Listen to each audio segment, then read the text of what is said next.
ያደግነው የሚለውን ነገር በስንት ከፋፍለን እናየዋለን? በአራት ከፋፍለን እናየዋለን። የሰው ልጅ በህይወት ዘመኑ አራት ጊዜ እርኩሳን መናፍስት ያገኙታል። ይህንን ትምህርት ደግሜ የማስተምረው ማታውቁት ሆኖ አይደለም። በጣም ብዙ ሰዎች ዘንግታችሁታል። የማስታወስ ስራ ነው እየሰራ ያለሁት። ለማታውቁት ደግሞ የማሳወቅ ስራ ነው እየሰራ ያለሁት። አራት ጊዜ መናፍስት ያገኙታል የሰው ልጅ በህይወት ዘመኑ ማለት ነው። አንደኛ ሲወለድ ዛር የሚባል መንፈስ አለ። የዛር መንፈስ ህይወታችንና እድላችንን በሙሉ ይወስንብናል። በዚህ ያደጉ ሰዎች አሉ። እንደገና በመላእክት ደግሞ ያደጉ ሰዎች ደግሞ አሉ። እንደና አቡነ ተክለ ሃይማኖትና መሰሎቻቸው ጻድቃን፣ ቅዱሳን ሰማዕታት ማለት ነው። በመሰረቱ ሰማዕታት የሚባለው ሰማዕትነት ከማህፀን ጀምሮ መመረጥ ብቻ ላይሆን ይችላል። ከየትም አረመኔ ሆነው የንጉስ አገልጋይ ሆነው አህዛብ ሆነው መጨረሻ ላይ አምነው ሰማዕት ሆነው ያለፉም ስላሉ ሰማዕትነት እንደ ሁኔታው ነው፣ እንደ ጊዜው ነው። እንዳመንበት እድሜ፣ እንደተገኘንበት ክርስቶስ እኛን እንዳገኘን እድሜ ነው የሚታየው። ጻድቃንም ቢሆኑ እንደ አባ በጉ ያሉ እንደ ሙሴ ጸሊም ያሉ ከወንበድና ወጥተው ጻድቃን የተባሉ በበረሃ መንነው የጻድቅነትን ህይወት የኖሩም አሉ። አብዛኞቹ ጻድቃን ግን ኢትዮጵያን ጻድቃኖች ከማህፀን ጀምሮ በስለት የተወለዱ የተመረጡ ናቸው። ይህ በመላእክት እጅ ሲያድጉ ነው። ስለዚህ አሁን የዛር መንፈስንና ከማህፀን ጀምሮ የሚጠብቁ መላእክትን እያነጻጸርን ነው እንድንሄድ የምፈልገው። በጣም ወሳኝ ትምህርት ነው ዛሬ የምነግራችሁ። ይህ ትምህርት ላልገባቸውም ጭምር ነው። ይህን ትምህርት እንዲያዳምጡ ሰባኪያንም አገልጋዮችም ይህን ትምህርት አዳምጠው በደንብ ለብዙ ሰዎች እንዲያዳርሱ ነው የምፈልገው። የዛር መንፈስ ከማህፀን ጀምሮ ይቆጣጠረናል። እንዴት ነው የሚቆጣጠረን? ያረገዘችን እናታችን ለምሳሌ በምሳሌ ለማሳያችሁ እኔ ብዬ ልሰድ፣ ከራሴ ልጀምር። እናቴ እኔን እርጉዝ በነበረችበት ሰዓት ሆዷ በጣም የገፋ ከነበረ በእርግዝናዋ ፊቷ ፋፍቶ አምሮባት ባለባበስ በአጠቃላይ እርግዝና የሚያምርባቸው እናቶች አሉ እና ወይኔ ሆዷ ሲያምር ወይም ደግሞ ፊቷ ወፈረ፣ ቆንጆ ሆነች፣ አሁንማ ሳመራት እኮ ብለው የሚያስቡ አሉ። ከሲታ ከነበረች እና በዛ የቡዳ መንፈስ ይገባል። ገና እናቴ እኔን እርጉዝ ሆና ማለት ነው። ለእናቴ ቡዳን የሆነባት ለእኔ ግን ዛር ነው የሚሆንብኝ። ያ ማለት እኔ ስወለድ እናቴን ብሎ የገባው መንፈስ አብሮኝ ተከትሎኝ ስለሚወጣ ወይም እንደ ሕፃን አብሮ የሚወለድ ሆኖ ሳይሆን ስወለድ ስለሚያይ በአይኗ በእናቴ አይን ላይ ሆኖ መንፈሱ አብሮ ስለሚያይ ዛር ይባላል። ያ መንፈስ ደግሞ ዛር ቡዳ ሆኖ ከተወለደ እድሌን ሁሉ እያበላሸ ነው የሚኖረው ማለት ነው። ሌላ ሁለተኛ እናቴ እኔን እርጉዝ ሆና ወይም ገና ከመወለዴ በፊት ሳልጸነስም ሊሆን ይችላል። እርጉዝም ባትሆን ሳልጸነስ በፊት ገና ሳልታሰብ መተት ተደርጎባት ከነበረ፣ ጮቤ ረግጣ፣ ደንቃራ ረግጣ የሆነ መተት ተወርሮባት ከነበረ፣ ሰዎች ውለውባት ወይም ሰላቢ አድርገውባት፣ ሱሉስ ወይም ደግሞ ይሄ ጦስ ማዛወር መናፍስትን ከሌላ ወደ ራሳቸው የማዛወር ስራ ሰርተውባት ከነበረ እኔ በምጸነስበትና በምወለድበት ሰዓት ላይ ያ መንፈስ ለኔ ዛር ሆኖ አብሮ ይወለዳል ማለት ነው። ዛር ሆኖ አብሮ ይወለዳል። ይህ መንፈስ ደግሞ እናቴን እንዴት እንዲያደርጋት የታዘዘ መንፈስ እንደሆነ ነው ማሰብ ያለብን። ለምሳሌ ጽንሱን አጨናግፎ ተብሎ የተላከ ሊሆን ይችላል። ወይም ደግሞ እነዛ ሰዎች አጫሽ ቃሚ ሊሆን ይችላሉ፣ ወይም ጠጪ ሊሆኑ ይችላሉ፣ ወይም ደግሞ ግለ ወሲብ ችግር ያለባቸው እናቴ ላይ ችግር የፈጠሩባት ማለት ነው። ድግምት የሚያደርጉባት፣ ቡዳም የገባባት ያ መንፈስ የነዛን ሰዎች ባህሪ ይዞ ነው የሚመጣው እናቴ ጋር። ከዛ ከኔ ጋር ሲወለድ ያንን ባህሪ ነው እኔ ላይ የሚያቀባው ማለት ነው። ከእናት ማህፀን ጀምሮ ያንን እያለማመደኝ ጫት ወዳለበት፣ መጠጥ ወዳለበት፣ ሴት ወዳለበት ወይም ደግሞ ኃጢአት ወደሚባሉ ቦታዎች ላይ እየወሰደ በቤተሰቡ እንኳን የሌለ ባህሪ። አንዳንድ ልጆች አይታችሁ ከሆነ እኛ ቤት ውስጥ እንዲህ ያለ ሰው የለም፣ ከየት አመጣኸው ይሄን ጸባይህን ደግሞ ምንድነው ከምንድነው ያመጣው ብላችሁ የምትሉት ልጅ የለም ወይም የምትሏት ልጅ? ይሄ ምንድነው እናንተ ላይ ከሆነባችሁ አንጻር ነው። እናንተ ላይ ማድረግ አልቻለም። ልጁን ግን ከልጅነት ጀምሮ እየመራው እየገራው ይሄዳል ማለት ነው። ይሄ የዛር መንፈስ ባልተባረኩ ማህፀኖች ላይ ያርፋል። ያ ማለት ሩፋኤል ባልተጠራበት ፈታሄ ማህፀን ቅዱስ ሩፋኤል የጭንቅ አማላጇ ድንግል ማርያም ባልተጠራችበት ማርያም ማርያም ማርያም ማርያም እየተባለ አይደለም እንግዲህ ልጅ የሚወለደው። ያኮ ከራሄሎና ከደም መንፈስ ወይም ጽንስን ወይም ማህፀንን ወይም ደግሞ ሽልን ወይም ልጅን ሊቆራኝ የመጣውን መንፈስ መከላከያ ማለት ነው። እናቶቻችን ማርያም ማርያም ማርያም ማርያም እያሉ ሴትን የሚያዋልዱት ዛር መንፈሱን ለመምታት ነው። በትክክል ደግሞ እንደ አመቺሳ ወደ ኦሮሚያ ክልል በአማራውምና ወደ ሰሜኑ አካባቢ ደግሞ ራሄሎ የምትባል ዶሮ እያረቡ ደግሞ የሚወለደው ልጅ ለመንፈስ የሚገብሩ ወይም የሚሰዉ አሉ። ዶሮ ያርዳሉ። ያቺ ዶሮ ስሟ ራሄሎ ነው። ግቢ ውስጥ ጥቁር ዶሮ የሚያሳድጉ ካያችሁ ስሟ ራሄሎ ነው። ይቺን ዶሮ ያሳድጉና ሴት ልጅ ስትወልድ ማህፀኗ አካባቢ ይመጡና እያማጠች እየወለደች እያለ ዶሮን ያርዷታል። ያንተ ነው እየተባለ ነው። የማስታቀፍ ስርዓት እየተሰራ ነው። የአመቺሳ ስራ እየተሰራ ነው። የሰሜኑ ክልል አመቺሳ ይሄ ነው። እና ምንድነው ልጁ እየተለከፈ ነው የሚወለደው ማለት ነው። በመንፈስ እየተያዘ ይወለዳል። እና በዚህ አጋጣሚ እንግዲህ ያንተ ነው ተብሎም ስለተሰጠው እንደገናም ለክፎም ስለሚወጣ እድሉን ይወስንለታል። ለምሳሌ የተወለደው ታህሳስ ወር ላይም ወይ ደግሞ መጋቢትም ከፈለገ ሐምሌም ሊሆን ይችላል። አሁንም ሰኔም ሊሆን ይችላል። የተወለደው በዛ ወር ከሆነ በዛ ወር ላይ የተጻፈውን የአውደ ነገስት ኮከብ ላይ ያለውን ባህሪ ያዋርሰዋል ማለት ነው። በዚህ ወር የተወለዱ ልጆች ወይም ደማቸው ኦኤች ምናምን ኤቢ ምናምን ሆነው የተወለዱ ልጆች ወይም ደግሞ መዳፋቸው እንዲሆኑ ሰዎች ወይም ይሄ ጥፍራቸው ይሄ ነጩ ማለት ነው እዚህ ያለው ነጩ ክፍል እንደዚህ አይነት ሰፋ ያለ ነጭ ነገር ያለባቸው ሰዎች እየተባለ ቡና ተዘቅዝቆም እድል ይሄ ሁሉ እድላችሁ የሚነበበው አብሮ የተወለደው የዛር መንፈስ እንደዛ እንድትኖሩ የሚወስነው መንፈስ ስለሆነ ነው። እና በዚህ ወር ተወልደሃል ስትባል ከልጅነት ጀምሮ ያደረከውን ስታስበውና የተጻፈውን ዞዲያኩን ስታነበው እንዴ የኔ ህይወት ተጽፏል እንዴ ትላለህ። ይሄ የዛር መንፈስ ስራ ነው። ዛር መንፈሱ በአንተ ህይወት ላይ ስራ ይሰራል። እድልህን ይወስናል። የምትለብሰውን የልብስ ምርጫህን፣ የምትበላውን የምግብ ምርጫህን፣ የምትይዛትን የፍቅረኛ ምርጫህን በዛ ውስጥ ያደርግብሃል። ለምሳሌ ጥቁር ሴት አትሆንህም ሊል ይችላል። ከፈለገ ቀይ ሴት አትሆንህም። እንዲህ አይነት ችግር ትፈጥርብሃለች። ሁለት ከወለድክላት በኋላ ትሞትብሃለች ይላል። ከዛ ይገላታል። በዛ ውስጥ አንተ አምነህ ስትቀበል ወይ የምትሞት ሚስት ነው ማገው የመጀመሪያ ሚስትህን ትፈታና አራተኛ ሚስትህን ነው እስከ መጨረሻ አብረሃት የምትኖረው ካለ አንድም ሁለትም ሶስትም ብታገባ መፍታት አይቀርም ብለን የምታስበው ከዛ ራስ ላይ ያሟረትክ ትኖራለህ ማለት ነው።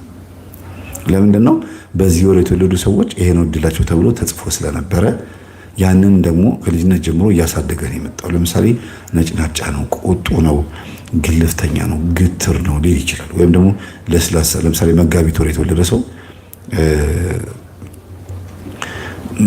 በከፊል ነው እንግዲህ ከመጋቢት 15 እስከ ሚያዝያ 15 እያለ ነው የሚሄደው። በከፊል ያደረገውና እንዲህ ይላቸዋል።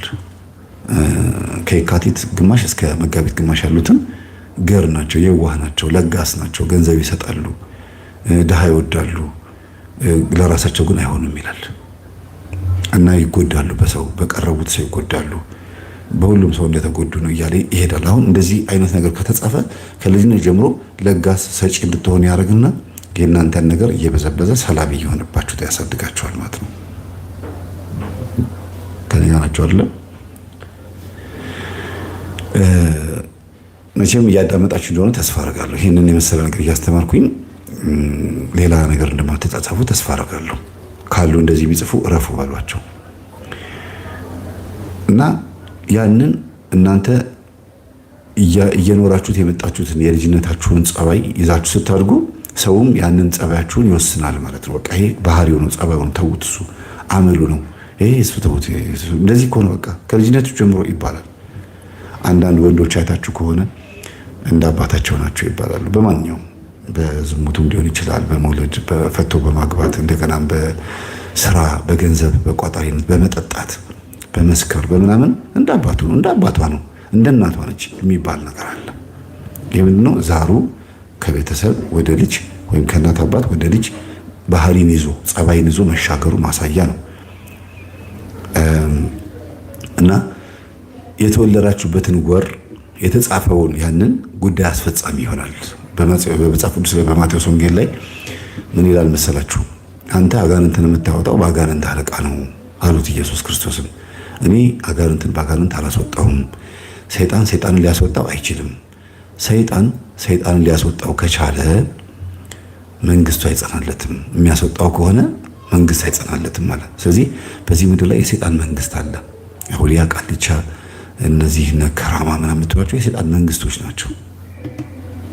ጥንቆላው፣ የፍሪሜስነሪ ራውንድ ቴብሉ፣ ስኬሌድ ቦንሱ፣ መጽሐፈ ሄኖክ ምዕራፍ 2 ላይ ያሉት እነ ስማዚያ እና ሚዛራክ፣ እነ ጭሙኤል፣ ግሙኤል፣ ራሙኤል የሚባሉት መናፍስቶች በሙሉ በዚህ ምድር ላይ መንግስታቸውን መስርተዋል።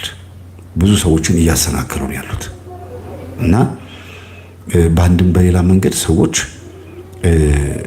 የዲያብሎስ መንግስት ተገዢ ሆነዋል እና ሰይጣን ሰይጣንን አያስወጣውም። ሰይጣን ሰይጣንን ካስወጣው መንግስቱ አይጸናለትም። መንግስቱ አይጸናለትም። ምን ማለት ነው ቤተሰቦች? መንግስት ካለ ህገ መንግስት አለ አይደለም? ህገ መንግስቱ ደግሞ አውደ ነገስት፣ መርበብተ ሰለሞን፣ መጽሐፈ ቆጵርያኖስ እንዲሁም ደግሞ መፍትሔ ሥራይ የሰይጣን መጽሐፍቶች በአጠቃላይ ህገ መንግስቶች ናቸው። የሚሰበሰብበት ፓርላማው ደግሞ ከፈለገ አየር ላይ ሊሆን ይችላል፣ ባህር ውስጥ ሊሆን ይችላል፣ በረሃ ሊሆን ይችላል፣ ሲኦል ውስጥ ሊሆን ይችላል። ዲያብሎስ አጋንንት ይሰበሰባሉ። በሰው ላይ አድረውም ጠንቋይ ቤትና አውሊያ ቤት ይሰበሰባሉ። ጥላ ወጊ ሆኖ እየወጉ ይሁንበት እንዲሁንበት እያሉ እያማሩት እየረገሙ ይሰበሰባሉ። ከፈለጉ መናፍስት ሆነው ስጋ ለበስ አጋንንት ሆነው ደግሞ አንድ ላይ ይሰበሰባሉ። ስለዚህ እነዚህ መናፍስት ከሰው ጋር አብረው እየኖሩ ዛር ሆነው ኖረዋል። ሌላው ደግሞ የእርግማን ዛር የሚባል ደግሞ አለ። የእርግማን ዛር ማለት የዛሬ 200 ዓመት ወይም የዛሬ 100 ዓመት ሊሆን ይችላል የእናንተ 7ኛ ወይ 10ኛ ወይ 14ኛ ትውልዳችሁ ይረገማል። ወይ በጠንቋይ ቤት ወይ በሆነ የእግዚአብሔርንም ሕግ ጥሶ እግዚአብሔርም የተቆጣው ሊሆን ይችላል። እንደ ነቢዩ ኤልሳ አገልጋይ እንደ ግያዝ ማለት ነው። በአንተ ላይና በልጆች ላይ ይሄ ለምጽ ይውጣብህ እንዳለው አንዳንዴ መረገም ከባድ ነው እና የእግዚአብሔርን ንብረት የሆነ እግዚአብሔር ያላለውን ብሏል ብለው ሲናገሩ ይረገማሉ። ግያዝ ነቢዩ ኤልሳ ያልተናገረውን ወርቅና የተለያዩ ገንዘቦችን ከንዕማን ከመቶ አለቃው ንዕማን ስጡኝ ብሏል ብሎ ተቀብሎ አምጥቶ በእግዚአብሔር ስምና በነቢዩ ኤልሳ ስም ሲቀበል ያ ገንዘብ መጥፊያውን የሆነው ለምጽ በለምጽ የንዕማን ለምጽ አንተ ላይ ይምጣብህ ነው የተባለው። ይሄ ለምጽ በሱና በልጆቹ ላይ በዘርህ ላይ ይሂድ ሲለው ዛር ሆኖ ወይም የዘር ኃጢአት ሆኖ ይቀጥላል። የዛር መንፈስ በዛ ውስጥ ለምጽ ይሆናል። ስለዚህ የእርግማን ወይም የጥላ ወጊ ወይም ደግሞ አንዳንድ ቤተሰቦች ዘራቸው የተረገመ ይሆንና በመካከል ግን ልክ ሕዝቅኤል 8 ወይም ሕዝቅኤል 3 ላይ እንዳለው ከእናንተ መካከል አባቱ የሚሰራውን ኃጢአት የማይሰራ ቢኖር በአባቱ ኃጢአት አይቀጣም። ንስሐ ቢገባ አባቱ እንደተቀጣው አይቀጣም። ግን አንድ ሰው ሲያጠፋ ብታዩት ባትመልሱት የእሱን ደም ከእናንተ ላይ እፈልጋለሁ እንደሚለው ሁሉ አባቱ እንደሰራው ወይም እናቱ እንደሰራችው ኃጢአት ቢሰራ በእናትና በአባቱ እርግማን ወይም በእነሱ ኃጢአት እሱም ይቀጣል ይላል። ከዚህ እርግማንን ማቋረጥ ይቻላል። በምንድን ነው የሚቻለው? ንስሐ በመግባትና ከዚህ ከኔ በኋላ ያለው ዘር በሙሉ የተባረከ ይሁን ብሎ በመጾም በመጸለይ በመስገድ ቅዱስ ቁርባን በመቀበል ወደ እግዚአብሔር በመጠጋት እርግማንን ማቋረጥ ይቻላል። ሌላ ማቋረጫ ምንም መንገድ የለም። ሌላ መንገድ የለም።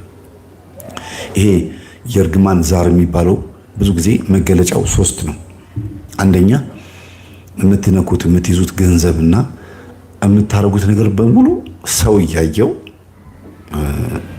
አይነ ምድር የነካው ወይም ደግሞ ይቅርታ ለምናገረው ቃላት አር የነካው በትር እንደሚባለው ለምን ሆነው የትም ቦታ ብንሄድ ምንም አንደበታችንም አይሳካልን። የምንነካው ሁሉ ነገር ይበላሽ ይከሽፍብናል። በቃ ከንቱ መና ይሆንብናል። የነካነው ሁሉ አይደለም የኛ ለሰዎች እንኳን የሆነ ሐሳብ ብንሰጥ ይሄ እንደዚህ ብታረገው ይሄ እንደዚህ ብታረገው ብላችሁ ብትሰጡ እሱ መክሮኝ እኮ ነው እንደዚህ ሆንኩት ነው የምትባሉት። እናንተ ላይ ብቻ ሳይሆን በቤተሰባችሁም ጭምር። ሌላው ሁለተኛው ድህነት፣ የገንዘብ ድህነትና በአጠቃላይ የጤና ችግርም ጭምር ማለት ነው። ጤንነትንም ድህነትንም አንድ ላይ አድርጋችሁ ውሰዱልኝ። የጤና ችግር እና ድህነት አብሮ በዘራችሁ አንድ አይነት ትሆናላችሁ። ተመሳሳይ ያክስት ልጅ፣ ያጎት ልጅ፣ ቤተሰብ ምናምን ቤት ውስጥ ሁሉም ጨል ያላቸው ሁሉም ያመልካሉ ይላሉ። ኑሯቸው ግን ምንም ከእጅ ወደ አፍ ነው፣ ከፍ አይልም። በቃ እዛው ድርቁስቁስቁስ ብሎ አንድ ግቢ ውስጥ በነገርም እየተበላሉ ምንም እያሉ በቃ ዝም ብሎ መጨመላለቅ።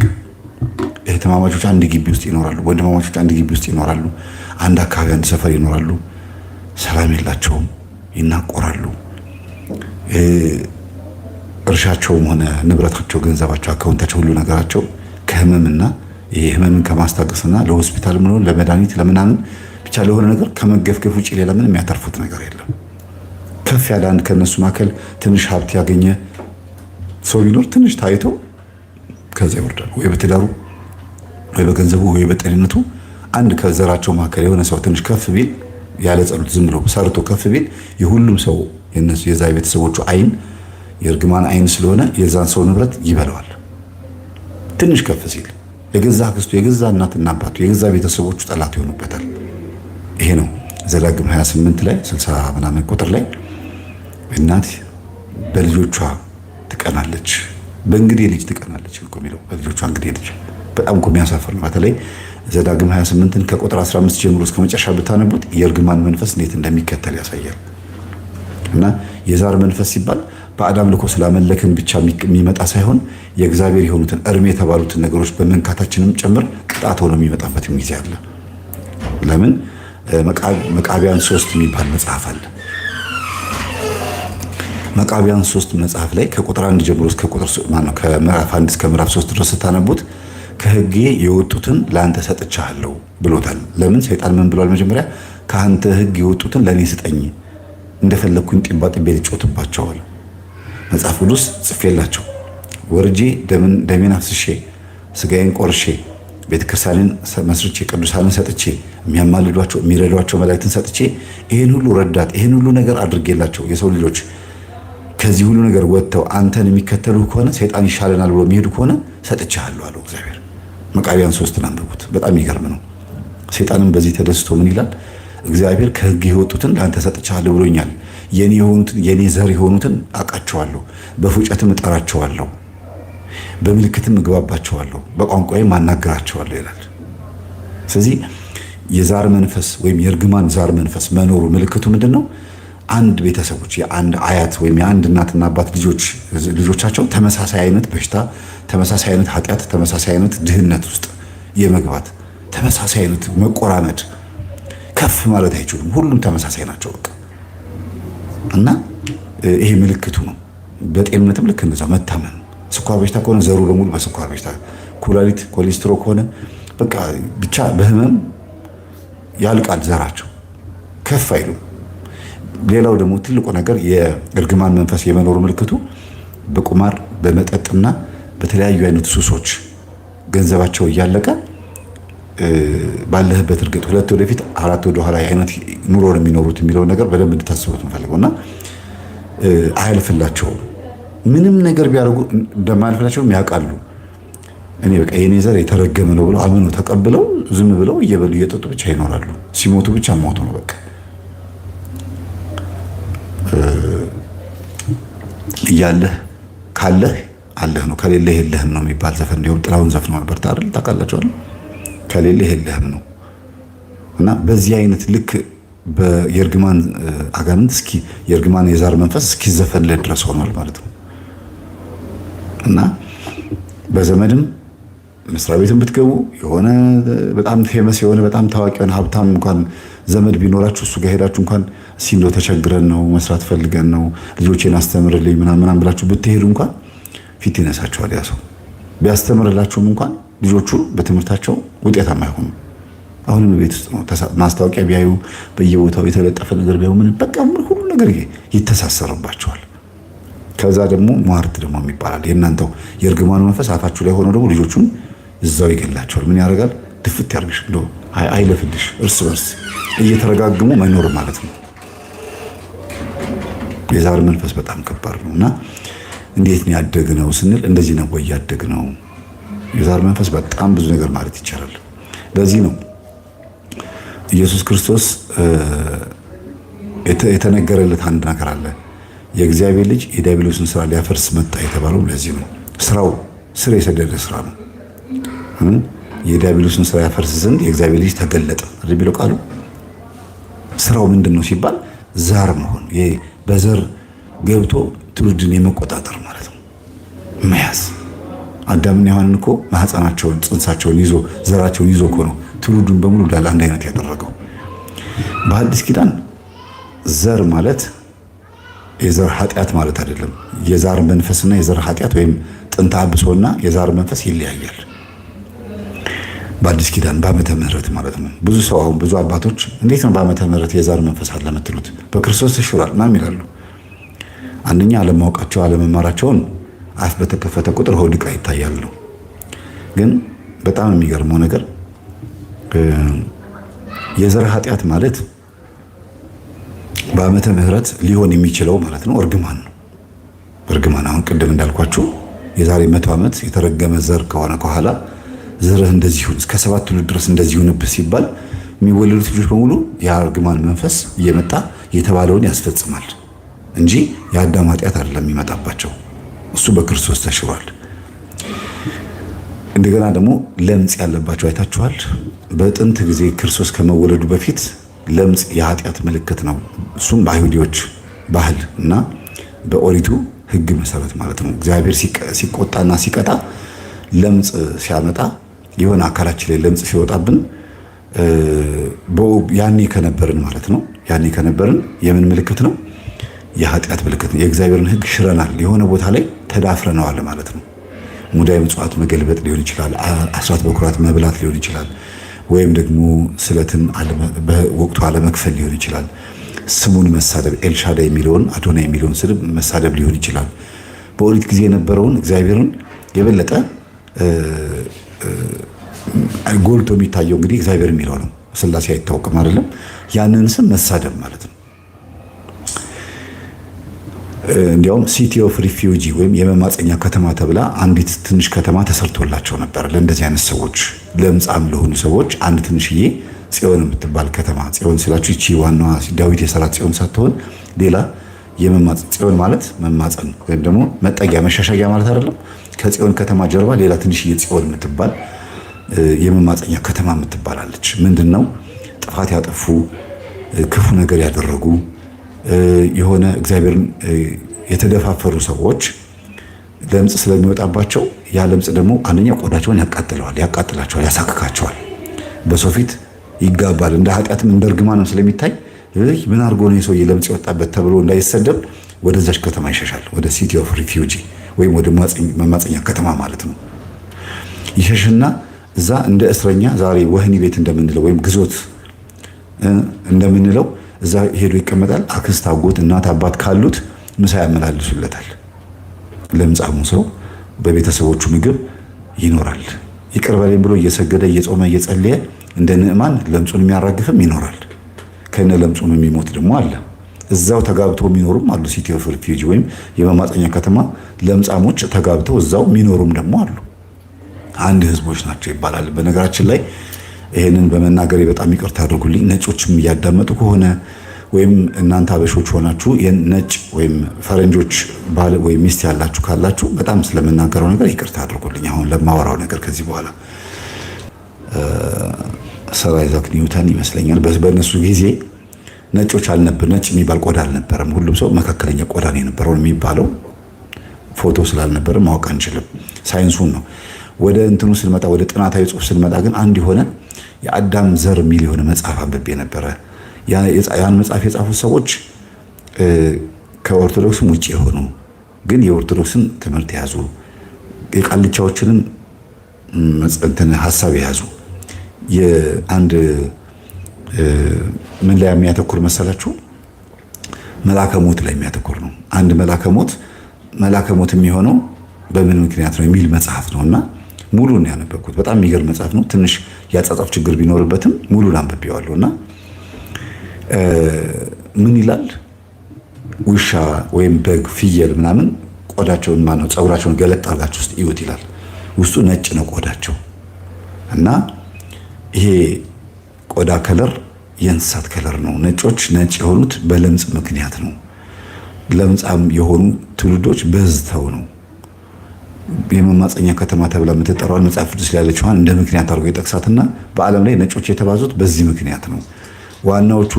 ዋናዎቹ ዘሮች የካም ዘሮች ናቸው ወደ አፍሪካ የመጡት እና እነዚህ ነጭ ቆዳ ያላቸው በአጠቃላይ በተለይ ሽፋሽፍታቸው ይሄ አይናቸው ስር ያለው የቆቡ ላይ ያለው ፀጉር ነጭ የሆነባቸው ሰዎች ኳሻኮር፣ ማራስመስ እንደዚህ የምግብ እጥረት ችግር ያለባቸው ሰዎች ተብሎ የሚታሰቡትን ማለት ሳይሆን በለምጽ ምክንያት እንደዚህ አይነቱ ሰዎች ነጮች በኃጢአት ምክንያት ተዋልደው ዘራቸው በዝቶ በዛው ባሉበት ለብቻቸው በተገለሉበት ቦታ ላይ ዘራቸው በዝቶ ዓለምን አጥለቅልቀዋት እንጂ ትክክለኞቹ የሰው ዘሮች አፍሪካዎች ናቸው ብሎ ነው መጽሐፉ የተጻፈው። ግን የሚገርማችሁ መጽሐፉን የጻፈው ነጭ ነው። ራሱ ነጭ ቆዳ ያለው ሰው ነው የጻፈው እና በጣም የሚገርም መጽሐፍ ነው። አንድ ቀን ቤቱን አሳያችኋለሁ። እዚህ ፊት ለፊት ስለማይኖር ነው። ሌላ የመጽሐፍ መደርደሪያ ላይ በውስጥ በኩልና አንድ ቀን እሱ መጽሐፍ አነብላችኋለሁ። የሚገርም መጽሐፍ ነው።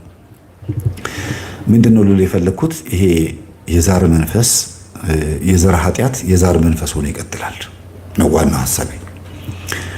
እንዴት ነው? ያኔ እግዚአብሔርን ተቆጥቷቸው ሕጉን በመጣሳቸውና እግዚአብሔርን በመዳፈራቸው ለምጽ መጣባቸው። እንደዛም ሆኖ ወደ ኢትዮጵያ የገቡ አሉ። በሰለሞን ዘመን 70 ምናምን ካህናት ከታቦተ ጽዮን ጋር አብረው ገብተዋል ነው የሚባለው አይደለም። በዛ አጋጣሚ አውደ ነገሥትንም የኮከብ ቆጠራ መጽሐፍትንም የተለያዩ ነገሮችን ወደ ኢትዮጵያ ይዘው መጥተዋል ነው የሚባለው በጥናቱ። ከነዛ መካከልም እንግዲህ እንዲህ አይነት ችግር ያለባቸው ሰዎች እግዚአብሔር የተቆጣቸውን ሰዎች እንዳሉ ነው የሚታወቀው። እንደውም ኢትዮጵያ ውስጥ ከዛም ቀን በፊት ይሄ ወደ ጅብነት ይቀየራሉ የሚባሉ ሌሊት ጨረቃ ስትወጣ ልክ ማቴዎስ ወንጌል ምዕራፍ 4 ላይ እንዳለው በጨረቃ የሚነሳባቸውን ፈወሳቸው እንደሚለው ማለት ነው። በዚህ አይነት ዘር ውስጥ ያሉትን ጨረቃ ስትወጣ የሚቀየሩ ሰዎች ዘር የሚባሉ አሉ። በእነዚህ አይነት ዘር ውስጥ ያሉ ሰዎችም ጭምር ኢትዮጵያ ውስጥ የታወቁት ከዛ ከሰለሞን ታቦተ ጽዮን ስትመጣ አብረው ከመጡት ካህናት ጋር አብረው ባዕድ የሆነ መጽሐፍ ይዘው የመጡ ሰዎች እግዚአብሔር ተቆጥቷቸው በጫካ የቀሩ አሉ። እነሱ ናቸው ዘራቸው በዝተው እንደዚህ ሆኑት ይባላል። ዛሬ ቫምፓየር ተብሎ የሚጠሩት ማለት ነውና የሆነ የተገለለ ዘር አለ። እናንተ ቡዳ ናችሁ፣ እናንተ እንደዚህ ናችሁ፣ ወልፍ ወይም ደግሞ ተኩላ ናችሁ ተብሎ ወደዚህ ትቀየራላችሁ ተብሎ ደግሞ እንደ ማን የሚባል ስም ያላቸው በፊልም ላይ እንዲያውም አንዳንድ ፊልሞች ተሰርተዋል። እንደ ሳንታውረስ አይነት ነገር ሌሎችም እስቲ ርዕሶቹን ድራኩላ እንደዚህ አይነት ፊልሞችን አይታችሁ ከሆነ የሆኑ ህዝቦች አሉ። ቅዱስ ክርስቶፎሮስም ራሱ ከዚህ ከአንገቱ በላይ ውሻና ንስር የሆኑ ዘሮች መካከል የተፈጠረ እንደሆነ ታሪክ ተምረናል። እንደገናም ደግሞ እንግዲህ እርግማን መሆኑ ነው። እንደዚህ አይነት ሰዎች ተዳቅለው መዳቀል በስቱ በጠይቡ ሰለሞን ዘመን ንስርንና ፈረስን አዳቅለው ሰለሞን ወደ ገነት መግባት ፈልጎ ነበር ተብሎ ትርኢት ይነገራል አይደለም። ንስርንና ፈረስን አዳቅለው ክንፍ ያለው ፈረስ ተፈጥሮ እንደ ሃሪ ፖተር ፊልም ላይ እንዳለው አድርገው የሆነ አዲስ ነገር ለመፍጠር የፈለጉ ህዝቦች ነበሩ። በኖህ ዘመንም በሰለሞን ዘመንም ይሄ ነገር ተደርጓል። አሁን ምን ያህል ርቀት እንደሄዱ ዲያብሎስን ጠርተው ተዋርሰውት እና ከኛ ጋር ስራ ብለውት ዘራቸው አድርገውት የሆኑ ህዝቦች ተዳቅለዋል። ከነዛ መካከል ነው እንግዲህ ሰማዕቱ ወይም ቅዱስ ክርስቶፎሮስ የጌታን የማዳን ኃይል ተቀብሎ ከነዛ ዘሮች ወጥቶ ሰማዕት ሆኖ ያረፈው። ገብታችሁ ቲክቶክ ላይም ወይም ዩቲዩብ ላይም ወይም ጎግል ላይም ሰርች አድርጉ። ቅዱስ ክርስቶፎሮስ ብትሉ ከዚህ በላይ ውሻ ነው። ንስርም የሆኑ አሉ። ለምሳሌ የቅዱስ መርቆሪዎስ ስዕል ላይ ከዚህ በላይ ውሻ የሆነ አንድ ጓደኛ አለው አይደል? ቅዱስ መርቆሪዎስ አባቱ ነው የሰጠው ለመርቆሪዎስ። የመርቆሪዎስ አባት ሁለት ከአንገታቸው በላይ ውሾች የሆኑ ሰዎችን አገኘ በጫካ በጦርነት አሸንፎ ሲመጣ እሱን ለልጁ ሰጥቶት ነው እንግዲህ ያለፈውና እንዲህ አይነት ዘሮች አሉ። የግብጽ ፒራሚዶች ላይ ከዚህ በላይ ንስር ያለባቸው ሰዎችን የምናየው ዝም ብለን አይደለም። በዘራቸው እንዲህ አይነት ተዳቅለው ጂኤምኦ ወይም ጄኔቲካል ሞዲፊኬሽን ይሄ ለውጥ የዲኤንኤ ለውጥ የተደረገባቸው ሰዎች በዘርም በእርግማንም እንዲህ የሆኑ ህዝቦች አሉ። ዝም ብሎ አይደለም፣ ከመሬት ተነስቶ የሚወራ ነገር አይደለም። እና ዛር መንፈስ ሲባል ይሄም ጭምር ነው እና ናቡከደነፆር ራሱ እኮ እግዚአብሔር ረግሞት አሳማ ሆኖ ወይም እሪያ ሆኖ 3 ዓመት በጫካ ኖሯል አይደል? ናቡከደነፆር የባቢሎን ንጉስ ማለት ነው። ከዛ እግዚአብሔር ታርቆት ነው እንደገና ሰው ሆኖ ተቀይሮ ወደ ንግስና ላይ ተቀምጠው። ስለዚህ በእርግማን እግዚአብሔር ሲጣላቸው በእርግማን እንስሳ የሚሆኑ ሰዎች ሁሉ አሉ። ዝንጀሮ፣ ጦጣ ሆኖ የቀሩ አሉ። በታሪክ በብዙ አባቶቻችን ገድል ላይ እንሰማለን። ይሄ ራሱ ዛር ነው።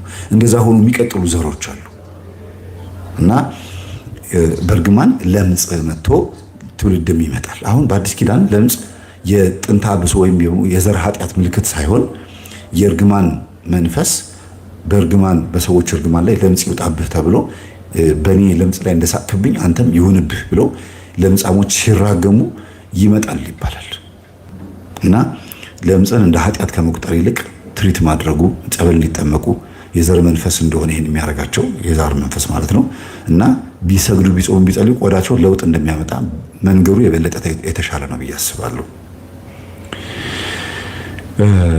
ከኔ ጋር እንደሆናችሁ ተስፋ አደርጋለሁ። ሌላው በለምጽ የሚመጣ ደግሞ የቡዳ መንፈስ አለ። ደግሞ ስለ ለምጽ ልጨርስላችሁና የዛር መንፈስን ላጠናቀው። አሁን የለምጽ ያለበት ቡዳ መንፈስ ያለበት ሰው ሆኖ ለምጽ ያለበት ከሆነ ወይ ፊቱ ላይ አፉ ላይ ወይ የሆነ ቦታ ላይ ወይ ብብቱ ላይ የሆነ ቦታ ላይ ለምጽ ያለበት ሰው እናንተን በቡዳ ከበላችሁ ወይም ከበላቻችሁ ሴቷ እናንተም ላይ ያ ነገር የመውጣት እድሉ ሰፊ ይሆናል ማለት ነው። ወይም እናንተን በቡዳ የበላችሁ ሰው በዘሩ ለምጽ ካለበትና ያ መንፈስ በውስጥ ያለው ለምጻም የሚያደርግ መንፈስ ከሆነና እናንተን በቡዳ የበላችሁ ሰው ለምጽ ባይኖርበትም እናንተ ላይ መጥቶ ግን ሊያደርገው ይችላል። ስለዚህ ብዙ ጊዜ እንዲህ አይነት ነገር ከተወለዳችሁ በኋላ ከሆነ ጊዜ በኋላ እንዲህ አይነት ነገር የሚወጣባችሁ ሰዎች ያለምንም ጥርጥር መጾም፣ መጸለይ፣ መስገድና እምነት እየተቀባችሁ ከማስወገድ ውጭ ሌላ ምንም መፍትሄ የለውም። በሕክምና ሚድን ቢሆን ኖረው እስካሁን ድረስ ለምጽ የሚባለው ነገር ታሪክ ሆኖ ይቀር ነበር። ድሮ እኮ ቆዳ ነጭ የሚያደርግ በሽታ ነበረ ይባል ነበረ።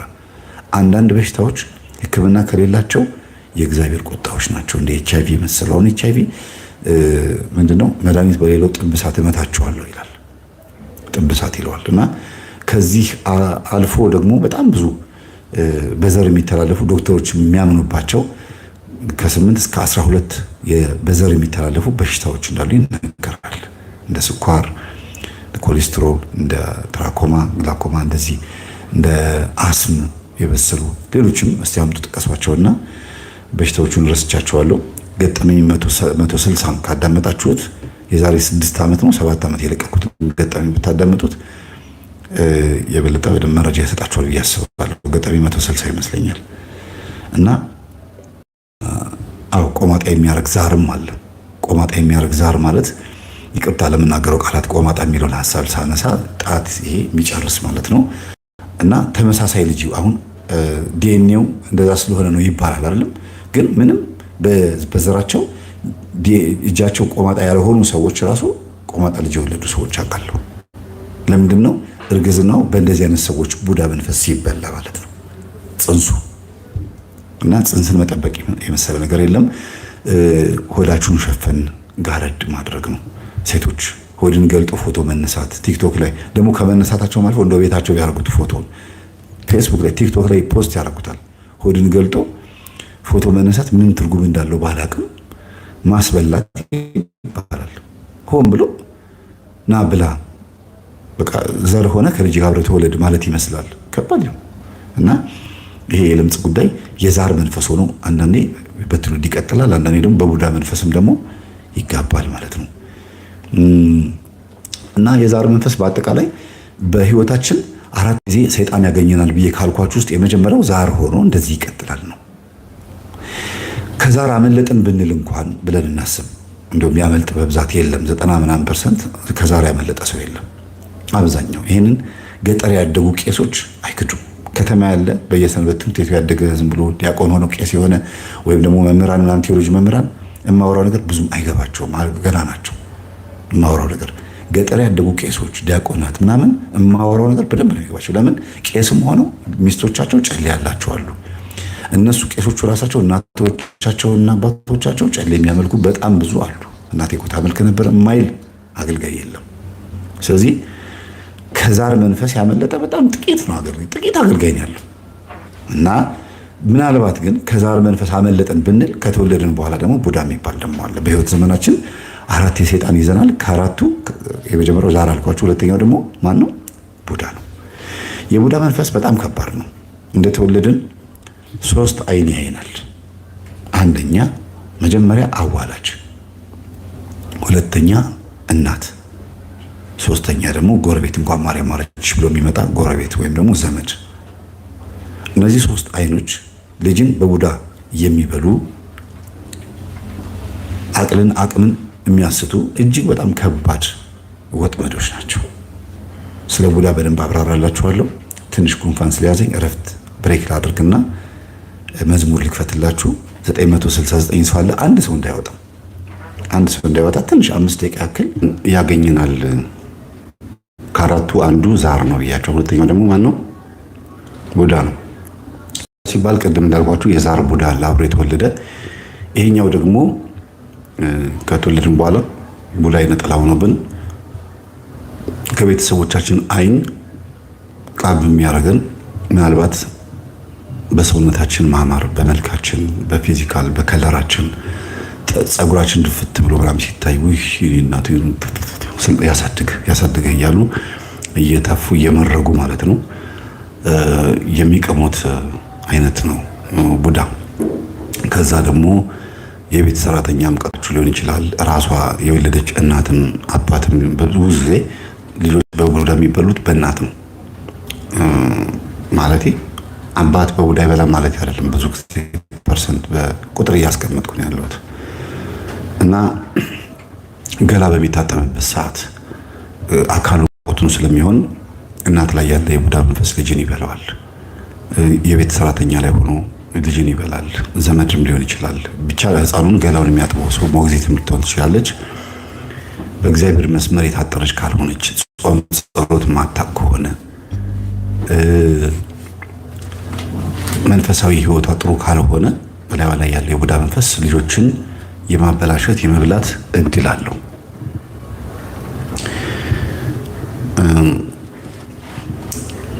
የሚገርመው ነገር ምግብም ስታበሉም ጭምር ማለት ነው። ልጆቻችሁን ምግብ ስታበሉ በማንኪያ አጥሉና እንዲህ ስታበሉት አብራችሁ ያው ጾምም ይሁን ምንም ይሁን ፍስግም ይሁን ለልጆች ምግብ በምታበሉበት ሰዓት እናንተ ራሳችሁ አማትባችሁ ጸሎት አድርጋችሁ ካላበላችሁ ምግቡ ላይም ጸበል ወይም ደግሞ የሆነ እምነት ካላረጋችሁ ወይም ደግሞ በአጠቃላይ አባታችን የተብሎ ካልተጸለየ ለልጆቹ ቃር ነው የሚሆንባቸው፣ ያስመልሳቸዋል።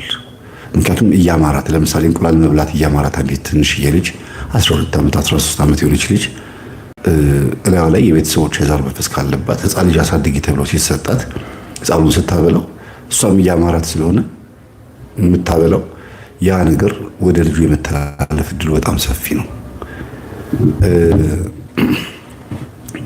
እንዲህ እያለ የቡዳ መንፈስ በልጅነት አብሮ ይገባል ገና ከህፃንነታችን እና ባህሪው ለየት ይላል።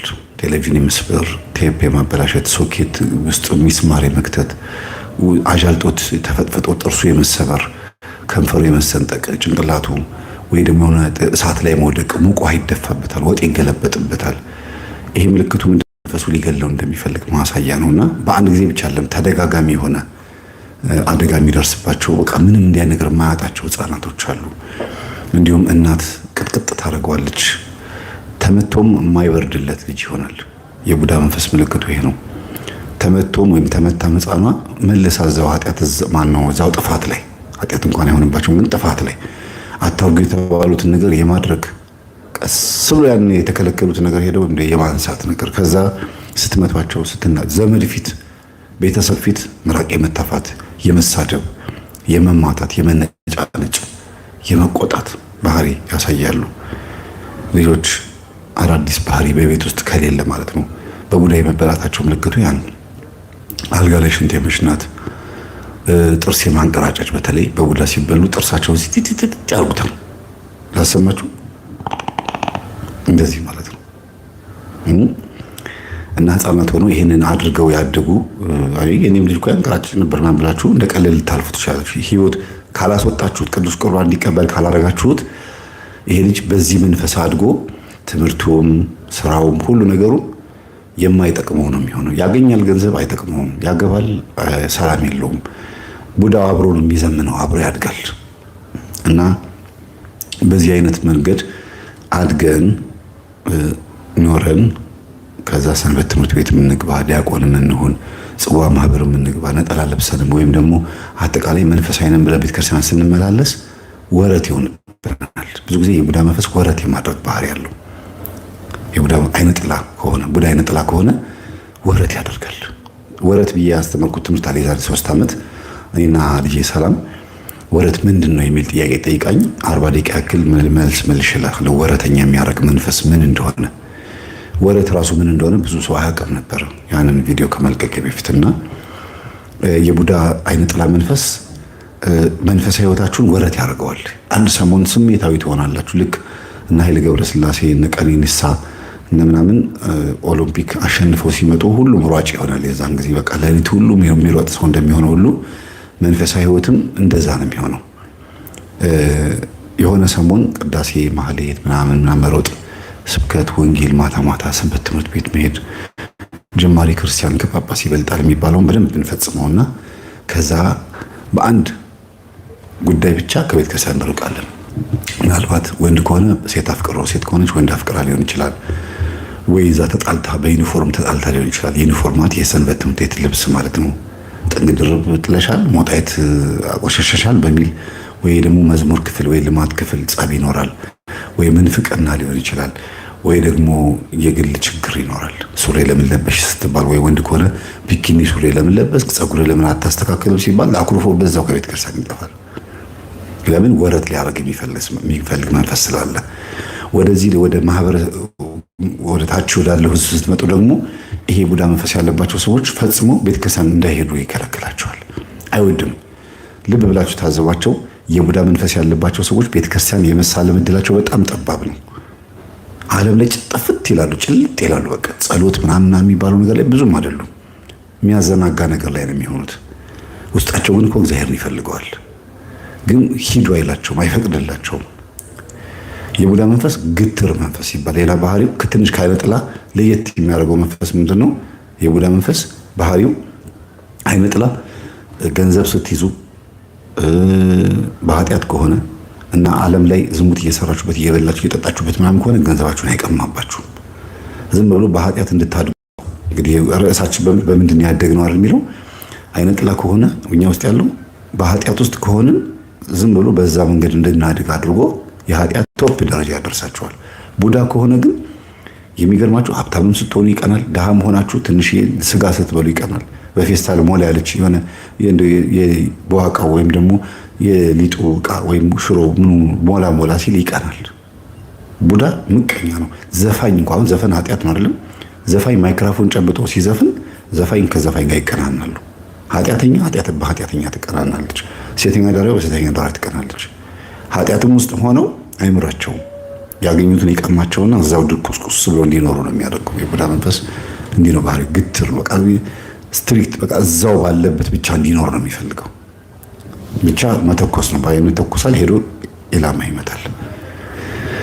እና ይሄ የቡዳ መንፈስ ባህሪ እጅግ በጣም ብዙ ነውና በፊዚካሊ ሰውነታችንም ራሱ የማፈነዳዳት ለምሳሌ ህፃናት እንቁላል በልተው ከሆነ ወተት ሲጠጡ አይቷቸው ከሆነ ከዛም ጊዜ ጀምሮ ወተት አይጠጡም፣ እንቁላል አይበሉም። ወተት ሲጠጡ ወይም እንቁላል ሲበሉ ሰውነታቸው ይሄ እንደዚህ ይቆጣል። በቃ አለርጂ አለባቸውም ተብሎ ምናምን ሰንስክሪን እየተባለ በቃ መከራቸውን ነው የሚያዩት። ማዲያት እዚህ ጋር ራሱ ቆንጆ ኮልቻችን ሴት ማዲያት በማዲያቱ የሚወጣው በፀሐይ ብርሃን ይመስላታል፣ ወይም አጥንቷ ለስጋዋ ቅርብ ስለሆነ ጎልቷት ይመስላታል ሕክምናው እንደሚለው ከሆነ ግን ያ አይደለም። የሚያበሳጫት የሚያቃጥል ነገር በህይወቷ ላይ ያመጣባትና ማዲያት እንዲወጣባት ያደርጋል። ሰበብ ይፈጥርና አካላችን እንዲጎዳ ማድረግ። አላርፍ ያለች ጣት ምን ጠንቁላ ትወጣለች እንደሚባለው ይቅርታ ለምናገረው ነገርና ቡዳ በዛ ልክ ተው ይልና አልሰማ ስትሉት የሆነ አደጋ የመፍጠር ባህሪም አለው እና ሰውነታችሁ ላይ ራሱ ፊዚካል ላይ የሆነ ችግር የመፍጠር ግርጠት የማድረግ የሚያምር ነገር አይወድም። የቡዳ መንፈስ በህይወታችሁ ደስተኛ ስትሆኑ ፈገግ ስትሉ ደስ አይለውም። ግን ማ ላይ ሆኖ ሰው ላይ ሆኖ ነው። እንዲሁ ዝም ብሎ አየር ላይ ሆኖ አይደለም ደስ አይለው የሚባለው። እናት ላይ አባት ላይ ሆኖ ይቀናል። እህት ላይ ወንድም ላይ ሆኖ ይቀናል። አክስት፣ አጎት፣ ጎረቤት ላይ፣ ጓደኛ ላይ ስፔሻሊ በጣም ብዙ ቦታ ላይ ጓደኛ ላይ ሲያልፍላችሁ ደስ አይላቸውም። ስትሰጧቸው እንደተለጋሽ ስሜት ይሰማቸዋል። ስታዝኑላቸው የሆነ ከፍ ስትሉ ገንዘብ ስታገኙ ስትሉ አጠገባቸው ያሉ ሰዎች አይናቸው ደም ይለብሳል። እንዴት ይላሉ። በቃ የሆነ ከለየት ያለ ባህሪ ያለው የቡዳ መንፈስና እንዲህ አይነት ነገሮች ባሉበት ሁኔታ አድገን እንዴትስ ነው ታዲያ ተዋህዶን የምንጠቅማት? ቤተክርስቲያንን ለመሳደባችን ወይም ደግሞ ቤተክርስቲያንን ለማዋረዳችን ምክንያቱ ይሄ ሊሆን የማይችልበት ምንድን ነው? ይሄ መንፈስ ተሸክሞ ሰንበት ትምህርት ቤትም ዲቁናም አገልግሎትም ስብከትም አቶን ስም ጨብጠውም ከሆነ ይሄ መንፈስ ተሸክሞ ሲሄድ እንዴት ውጤታማ የሚሆን? እንዴት ፍሬ የሚያፈራው? ኃይልን እስከምትለብሱ በኢየሩሳሌም ቆዩ የሚለው የመጽሐፍ ቅዱስ ቃል ኃይልን ያገኘንበት የትኛው ኃይል ነው? የምንቆጣበትን ኃይል ነው ለስብከት የምንጠቀመው? የግል አስተሳሰባችን የምናንጸባርቅበትን ግትርነታችን ነው ለስብከት የምንጠቀመው? ወይስ መንፈስ ቅዱስ ያቀበለን ነው? በየትኛው ነው ያደግነው? በደንብ እንድናስተውል የምፈልገው ለዛ ነውና አንዳንድ ጎረቤቶች አይታችሁ ከሆነ በኮንፊደንስ ማለት ነው አንተ አሳድጌ እንደዚህ ይላሉ። ምንድነው ማሳደግ ሲባል አብረን አድገን ማለታቸው እንጂ መቼም እዛኛው ቤት ያለ ሽሮ እና በርበሬ እዚህ ቤት መጥቶ እና ብላ ብሎት አይደለም። እንደዛም አይነት ጉርብትና ሊኖር ይችላል። ግን እየተቆጣው እያየው አድገህ ስትደሰት ተደስቼ ቤተሰቦችህም እናንተ ቤት መጥቼ አብረን ኖረን እንዴት እንደዚህ ታርገኛለህ ማለት ነው። ልክ መንፈስም እንደዛ ነው። አብሬ አድጌ እንዴት እወጣለሁ ይላል ጸበል ቦታ ላይ አብሬ ኖሬ። ይሄ ከዛሩ ቀጥሎ ቡዳው ነው። አብሬ ኖሬ አብሬ አድጌ ይላል እና ቅድም ምንድነው እናትና ስለ ዛር ሳወራ ስለ ቡዳ ሳላብራራ የመጣሁት ወደ ኋላ ልመለስና ይሄኛውን በደንብ እንዲጠቅስልኝ ነው። ለምሳሌ የ2 ዓመት የ3 ዓመት ልጆች ሆናችሁ ህመም ቶሎ ያጠቃችሁ ይሆናል። ህፃናት ሆናችሁ ማለት ነው። አንዳንድ በሽታዎች አይጠፉም። ይሄ ነው ብዬ አልጠቅሰውም። እናንተ ጻፉት እስቲ በሽታውን። በልጅነት ብዙ ጊዜ ልጆች የሚያጠቃ በሽታ ይኖራል። ለምሳሌ እንደ ኩፍኝ፣ እንደ ሞኝ ባገኝ፣ እንደ ጉንፋን፣ እንደ ስኳር በሽታ ህፃናትን አሁን ያጠቃን ያለው ወድቆ መሰበር፣ መድማት፣ መተርተር፣ ደም መፍሰስ የህፃናት በሽታ ብላችሁ የምትሏቸውን ሲጻፉና እነሱ በሽታዎች በልጆች ላይ ሲገለጹ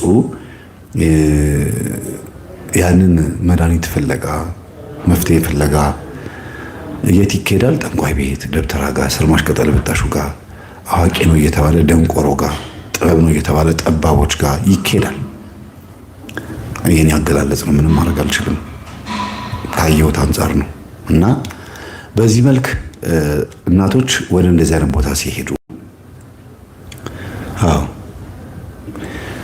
ሲጻፉትና ቶንሲል የልጆች በብዛት በሽታ ቶንሲል ነው። ቶንሲል በነገራችን ላይ በረዶ የሚያበዙ ይሄ ምንድነው የሚባለው የሚመጠጠው በረዶ እሱን የሚያበዙ ልጆች ከሆኑ ቶንሲል የማግኘት እድሉ በጣም ሰፊ ነው።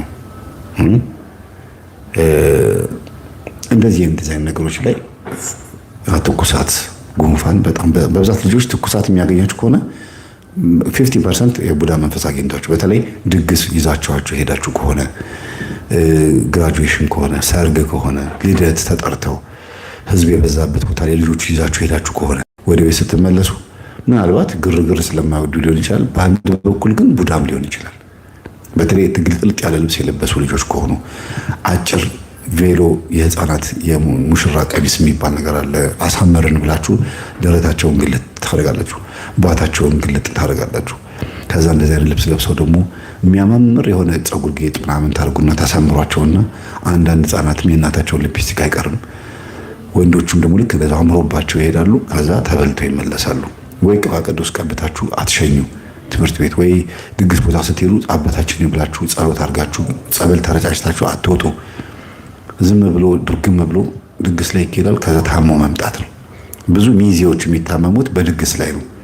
ሚዜዎች ደረት ተገላልጠው የሚሄዱ ሴቶች ምናምን አመመኝ ወይኔ ራሴ ዛሬ ዋልኩት ብሎ ይላሉ። እነሱ ውጥረት ይመስላቸው ከዛ ቦታ ላይ ነው ግርግር ይመስላቸው፣ ግን አይደለም። ተበላልታችሁ ነው። ለዚህ ነው ተመሳሳይ አይነት አለባበስ፣ ተመሳሳይ አይነት አነጋገር ቲክቶክ ላይ የሚለቀቁትን ቪዲዮዎች ይዋቸው የመበላላት ነገር አለ። አንድ አይነት የመሆን እስክስታቸው፣ ጭፈራቸው፣ ዳንሳቸው፣ ንግግራቸው ይልና ይላል መልሰው እስክስታ እያሉ በቃ የሆነ አክሽናቸው አንድ አይነት። ይሄ በቡዳ መበላላት ነው፣ አንድ አይነት። ስለዚህ በእንደዚህ አይነት መልኩ ልጆች የሚበሉት ከምን አንጻር ነው? እናትና አባት ልጆቻቸው ሲታመሙባቸው እግዚአብሔር ያውቃል እንግዲህ ምንም ማድረግ አልችልም፣ እስቲ ጋሊድ ብለው ጠንቋይ ቤትም ወይም ደግሞ ደብተራ ጋር ሄደው ያስለክፏቸዋል። ከዛስ ለህመም ተብሎ የገባው ሰይጣን ወይም ደግሞ የገባው ያ የባህላዊ ሕክምና ሊሆን ይችላል፣ ጥንቆልናም ሊሆን ይችላል።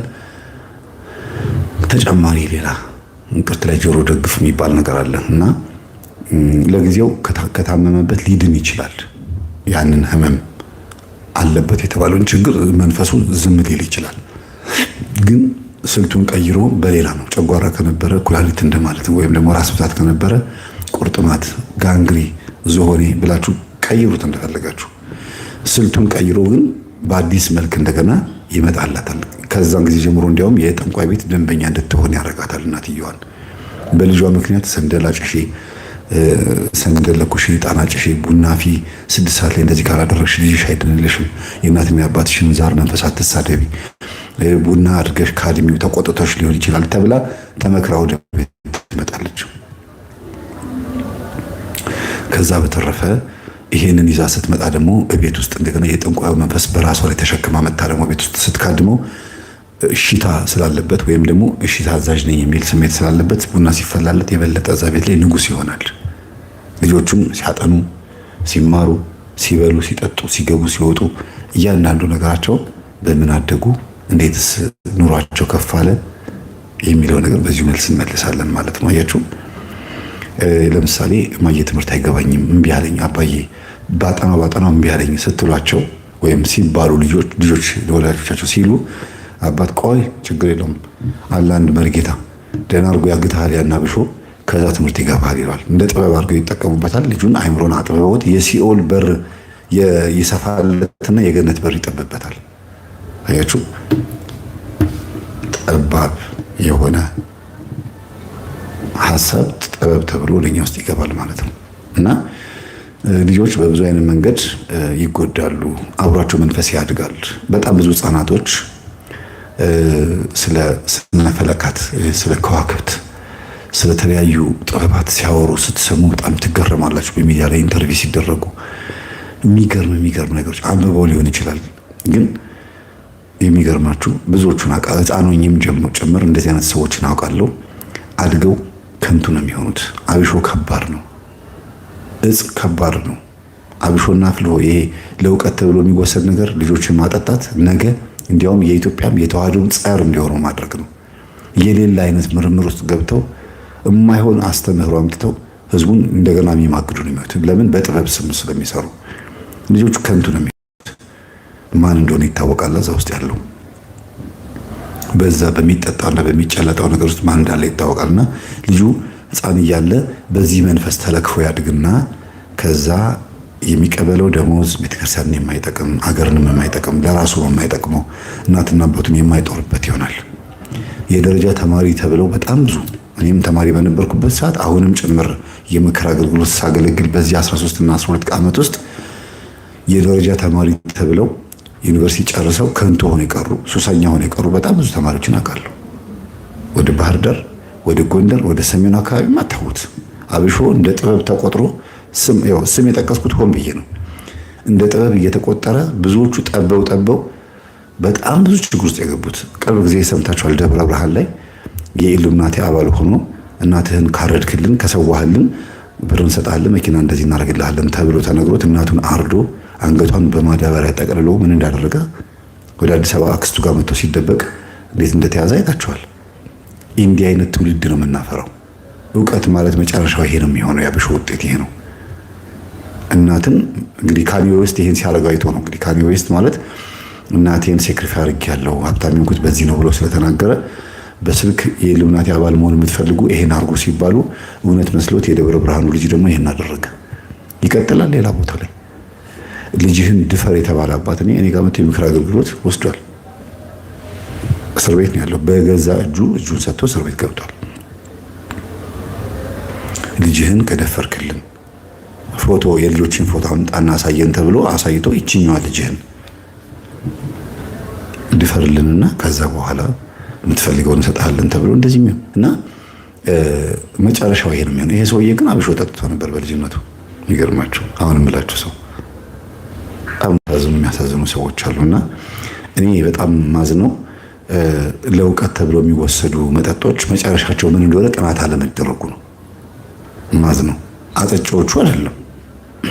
ይሄ ነገር ጥሩ እንደሆነ የሚያስቡ የቤተ ክርስቲያን ሊቃውንት የሚባሉት 4 አይንም ይሁን 5 አይን አሁን ብዙ ችግር እየፈጠሩ ነው። ምናልባት 4ቱም አይናቸው የጠፉ ግን 4 አይን የተባሉ አሉ።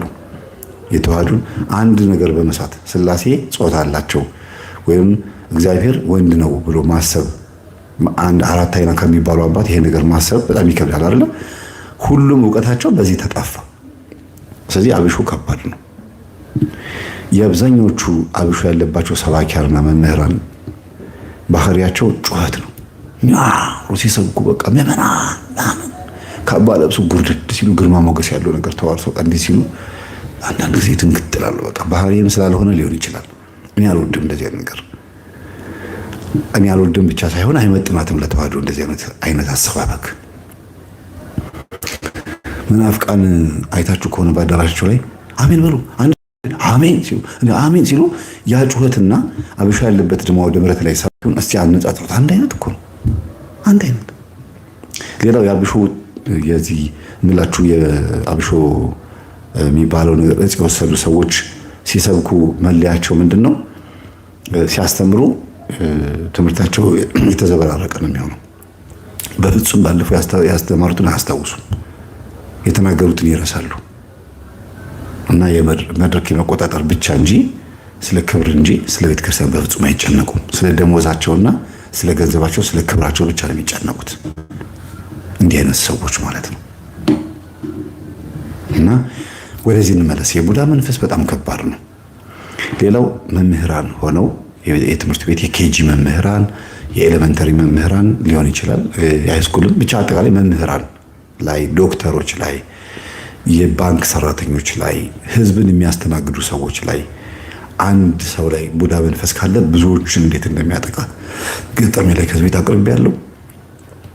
ይህንን ክርስቶስም ተናግሮታል። ዓይንህ ምቀኛ ናትን? እኔ ለሱ 1 ዲናር ብከፍለው አንተ ለምን ተመቀኛ ብሎ የዓይን ምቀኛ ወይም የዓይን ቡዳ ዓይን ላይ ያረፈ መንፈስ እንዳለ ተናግሯል።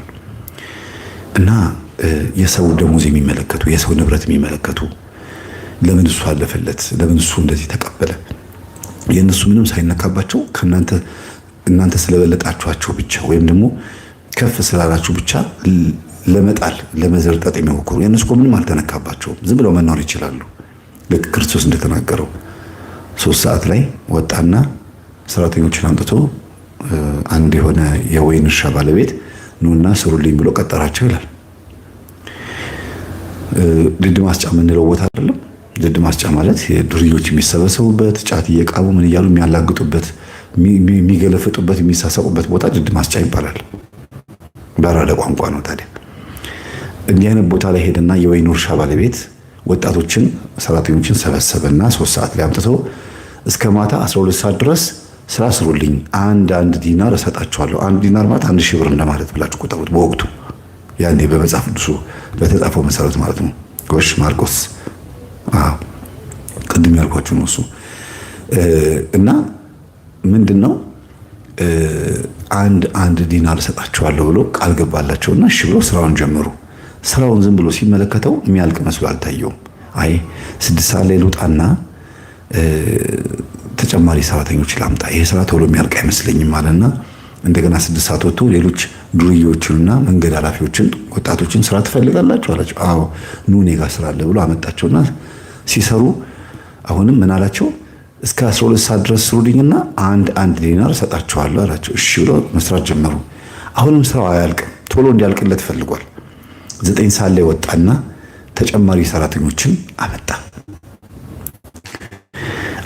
አንድ ዲናር እሰጣቸዋለሁ ስራውን ስሩልኝ አላቸው። እሺ ያሉት። ሁሉም የሚከፈላቸው ስንት ነው? አንድ ዲናር ነው። ግን የተጠሩበት ሰዓት ይለያያል። የስራ ሰዓታቸው ራሱ ይለያያል። ያ ማለት ከጠዋት 3 ሰዓት እስከ ማታ 12 ሰዓት የሰሩትና 6 ሰዓትና 9 ሰዓት የመጡት እስከ ማታ የሚሰሩት ይለያያል። ግን ተስማምተው ነው የገቡት። በኋላ 12 ሰዓት ሞላና ደሞዝ የሚከፈልበት ሰዓት ደረሰ ይላል መጽሐፍ ቅዱስ። የወይኑ እርሻ ባለቤት ወይም የዛ ድርጅት ባለቤት በሉ ሰብሰብ በሉና ደሞዝ ልክፈላችሁ ሰልፍ ያዙ አላቸው። መጀመሪያ ጠዋት 3 ሰዓት የመጣችሁት ከፊት ነውና ደሞዛችሁን ተቀብላችሁ ሂዱ አለና አንድ ዲናር ለ12ቱም ሰጣቸው። እሺ ብለው ተቀብለው ደስ ብሏቸው እየሄዱ ይላል። 3 ሰዓት የተቀበሉት ሰዎች ምን አሉ ይላል ማቴዎስ 13 14 ጎሽ ጥሩ እንደዚህ ስትከታተሉ በጣም ደስ ይለኛል። እና ሰጣቸውና ሳንቲሙን ሲሄዱ እስቲ እኛ 3 ሰዓት መተን 12 ሰዓት ነው የወጣነው የተቀበልነው አንድ ዲናር ነው። ከኛ በኋላ 6 ሰዓትም 9 ሰዓትም የመጡ አሉ። ስንት ይቀበሉ ይሆን ብለው የራሳቸውን ደሞዝ ኪሳቸው ከተው የሰው ደሞዝ ዞር ብለው አዩ። ይሄ ሰላቢነት ነው። የሰው ደሞዝ አዩ። እንዴ እንደኛ እኮ ነው 1 ዲናር የተቀበሉት። እንዴት ይሆናል? እኛ ከጧት ጀምሮ እስከ ማታ እየፈጋን እየደከምን እንዴት እነሱ በዚህ ሰዓት ይሄን ይቀበላሉ? እንዴ የ3 ሰዓቱ መቋረጥ አለበት አሉ። ያ ማለት ይሄ ሁሉ ንብረት አይገባውም። እንዴት ይሄን መኪና አገኘ? ይሄን ንብረት እንዴት አገኘ? እንዴት አለፈለት? እንዴት እንደዚህ ሆነ ብሎ መመቅኘት ማለት እኮ ለምን ተከፈላቸው ማለት። ከዛ ሲያጎረመርሙ ሰማቸው። አሁን በደንብ አዳምጡ። 6 ሰዓት ላይ የመጡት ደግሞ ደሞዛቸውን ሲቀበሉ ማን አይተዋቸዋል? 3 ሰዓት ላይ የመጡት። ስለዚህ በየትኞቹ የቡዳ መንፈስ ታዩ? 3 ሰዓት ላይ በመጡ ሰዎች አይን ታይተዋል። እነሱም በታዩበት አይናቸው 9 ሰዓት ላይ የመጡ ሰዎች ስንት ይቀበሉ ይሆን ብለው በተበሉበት የቡዳ መንፈሳቸው 9 ሰዓት ላይ የመጡትን ሰዎች አዩአቸው። ገባችሁ የምናገረው? ከዛ እንዴ እኛ 6 ሰዓት መተን እስከ ማታ ሰርተን 9 ሰዓት የመጡት እንዴት ከኛ እኩል 1 ዲናር ይቀበላሉ? በፍጹም ሊሆን አይችልም ብለው ሲያጎረመርሙ የወይኑ እርሻ ባለቤት ወይም የድርጅቱ ባለቤት ሰማቸውና ምንድነው የምታጎረመርሙት? ደሞዝ ተቀበላችኋል አይደል? አዎ። አትሄዱም እንዴ ሲላቸው እንዴ እንዴት እንደዚህ ይሆናል? እኛ ከጧት ጀምሮ ደክመን እነሱ ከኛ እንዴት ይቀበላሉ? ሲል ጊዜ እስቲ ቀረብ በሉ አላቸውና እኔ የምለው አላቸው እኔ የምለው ስንት ነበር ከእናንተ ጋር የተነጋገርኩት ሲላቸው እሱማ 1 ዲናር ነው እሱን አስቀርቼባቸዋለሁን ሲላቸው አይ አላስቀረብንም። ታዲያ ከኔ ጋር የተዋዋላችሁትን ካላስቀረሁባችሁ ስለነሱ ስለምሰጠው ምን አገባችሁ? ለነሱ የሚከፍለው እኔ ነኝ፣ እነሱ ጋር የተዋዋልኩት እኔ ነኝ። እኔ በምሰጠው እናንተ ለምን ምቀኛ ሆናችሁ አላቸው ይላል። አይገርም? የክርስቶስ ቃል እኮ የሚገርም እኮ ነው። ከዛ 6 ሰዓትም የመጡት 3 ሰዓትም የመጡት በቡዳ ስለተበላሉ ያው አንገታቸውን ደፍተው ነው የሚሄዱት ወደ ቤታቸው። ምቀኛ የሆነ ሰው ራሱ በምቀኛ መንፈስ ተበልጦ ስለሆነ ህይወት ገንዘቡ ላይ ምቀኛ ይሆናል። በመስታወት ራሳችሁን እያያችሁ የምትኳኳሉ ሴቶች በራሳችሁ ስጋ ላይ ምቀኛ ሆናችኋል። ሳምር ቆንጆ ነኝ እያላችሁ የምትሉ ከሆነ ወይ ይሄ ጎሎብኛል የምትሉ ከሆነ ብዙ ጊዜ መስታወት ላይ የምትውሉ ሰዎች በራሳችሁ አካል ላይ ምቀኛ እየሆናችሁ ቡዳ እየሆናችሁ ነው ማለት ነው። በተዘዋዋሪ መንገድ ገንዘብ ለኔ ቢጤ አልሰጥም ብላችሁ የምትሰስቱ ከሆነ ምቀኛ ሆናችኋል። እንዳይላችሁ ስስታም ሆናችኋል። ስግብግቡ ስቆንቁን ሆናችኋል። ገብጋባ ማለት ነው። ስንት ስም ያለው ስግብግብ፣ ስቆንቁን፣ ስስታም፣ ገብጋባ 4 ስም። ውይ የሚሰጥ ግን ለጋስ ቸር ይባላል አይደል? ስለዚህ ምንድነው መበላላት? ይሄ አንዱ በአንዱ ታይቶ መበላላት። እኔ ለሱ 1 ዲናር ሰጣለሁ ብዬ የተዋዋልኩት እኔ ነኝ አለ ባለቤቱ። እሱም እሺ ብሎኛል፣ እየሰራ ነው። ለእናንተ እሰጣችኋለሁ ያልኩትን ገንዘብ አላስቀረሁባችሁም። ተስማምታችሁ 3 ሰዓት ገብታችሁ ማታ 12 ሰዓት ለመውጣት 6 ሰዓት ገብታችሁ ማታ 12 ሰዓት ለመውጣት ተስማምተን አይደለም እንዴ አላቸው። አዎ። ስለዚህ ድርሻችሁን ይዛችሁ ሂዷ ሲላቸው አሁንም ቆመዋል። አይናችሁ ምቀኛ ናትን አላቸው ይላል። እኔ ለነሱ ስሰጥ ለምን ተመቀኛችሁ? ሊያውም በሴት ጾታ ጠርቶ ነው። አይንህ ምቀኛ ናትን? አይናችሁ ምቀኛ ናትን ብሎ እና አይን 2 ነው። እንዴት በሴት ጾታ ጠራት? አንድ ብሎ እንዴት ጠራት ስትሉ ሊናገር የፈለገው ነገር አለ ክርስቶስ። ዛሬ እኛ ስለምናወራው ነገር ነው የሚያወራው። በአይን ውስጥ ሆና የሰውን ሕይወት የምትበላ አይነ ጥላ ነው የሚናገረው። ወደ ትምህርታችን እንምጣ።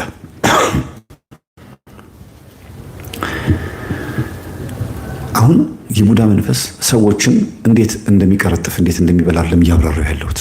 የቡዳ መንፈስ ያለባቸው ሰዎች እንዴት እንደሚኖሩ ነው። ምክንያቱም እንዴት እንደሚበላ በቃ አይቶ ነው የሚበላው። ተናግሮ የሚበላም አለ፣ አድርጎ የሚበላም አለ፣ ስሞ የሚበላ አለ።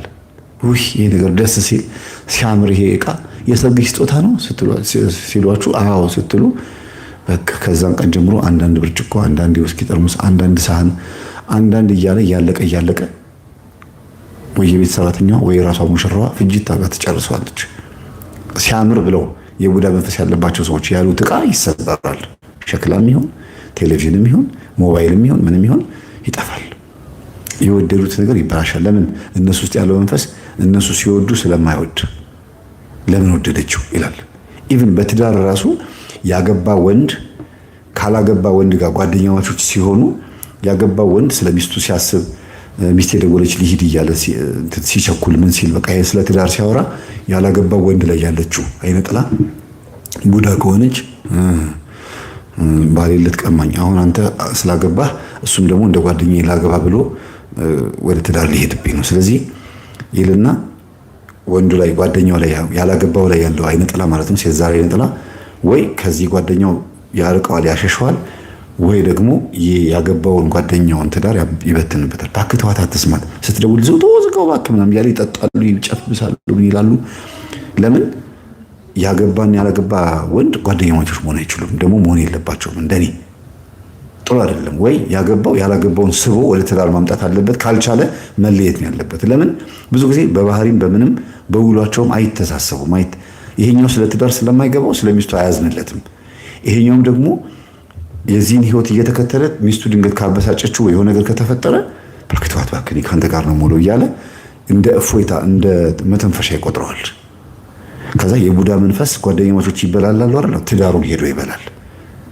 አንቺ እንደዚህ ያልሽ የራስሽ ጉዳይ ማን ብሎ ተነስቶ ይወጣና እዛ መጠጥ ቤት ኳስ ምናምን ይውላል ማለት ነው። የቡዳ መንፈስ ይለያያል። ዞሮ ዞሮ ያላችሁን ነገር ቅርጥፍ አድርጎ ነው የሚበላው። ለምሳሌ የብረት ዝገት ብረቱን በላው ነው የምንለው አይደል? ዝገቱ ብረቱን በላው ነው የምንለው። በላው ሲባል በላው አኝኮ ሳይሆን ፈረፈረው ወይም ደግሞ እንዳይጠቅም አደረገው ማለት ነው።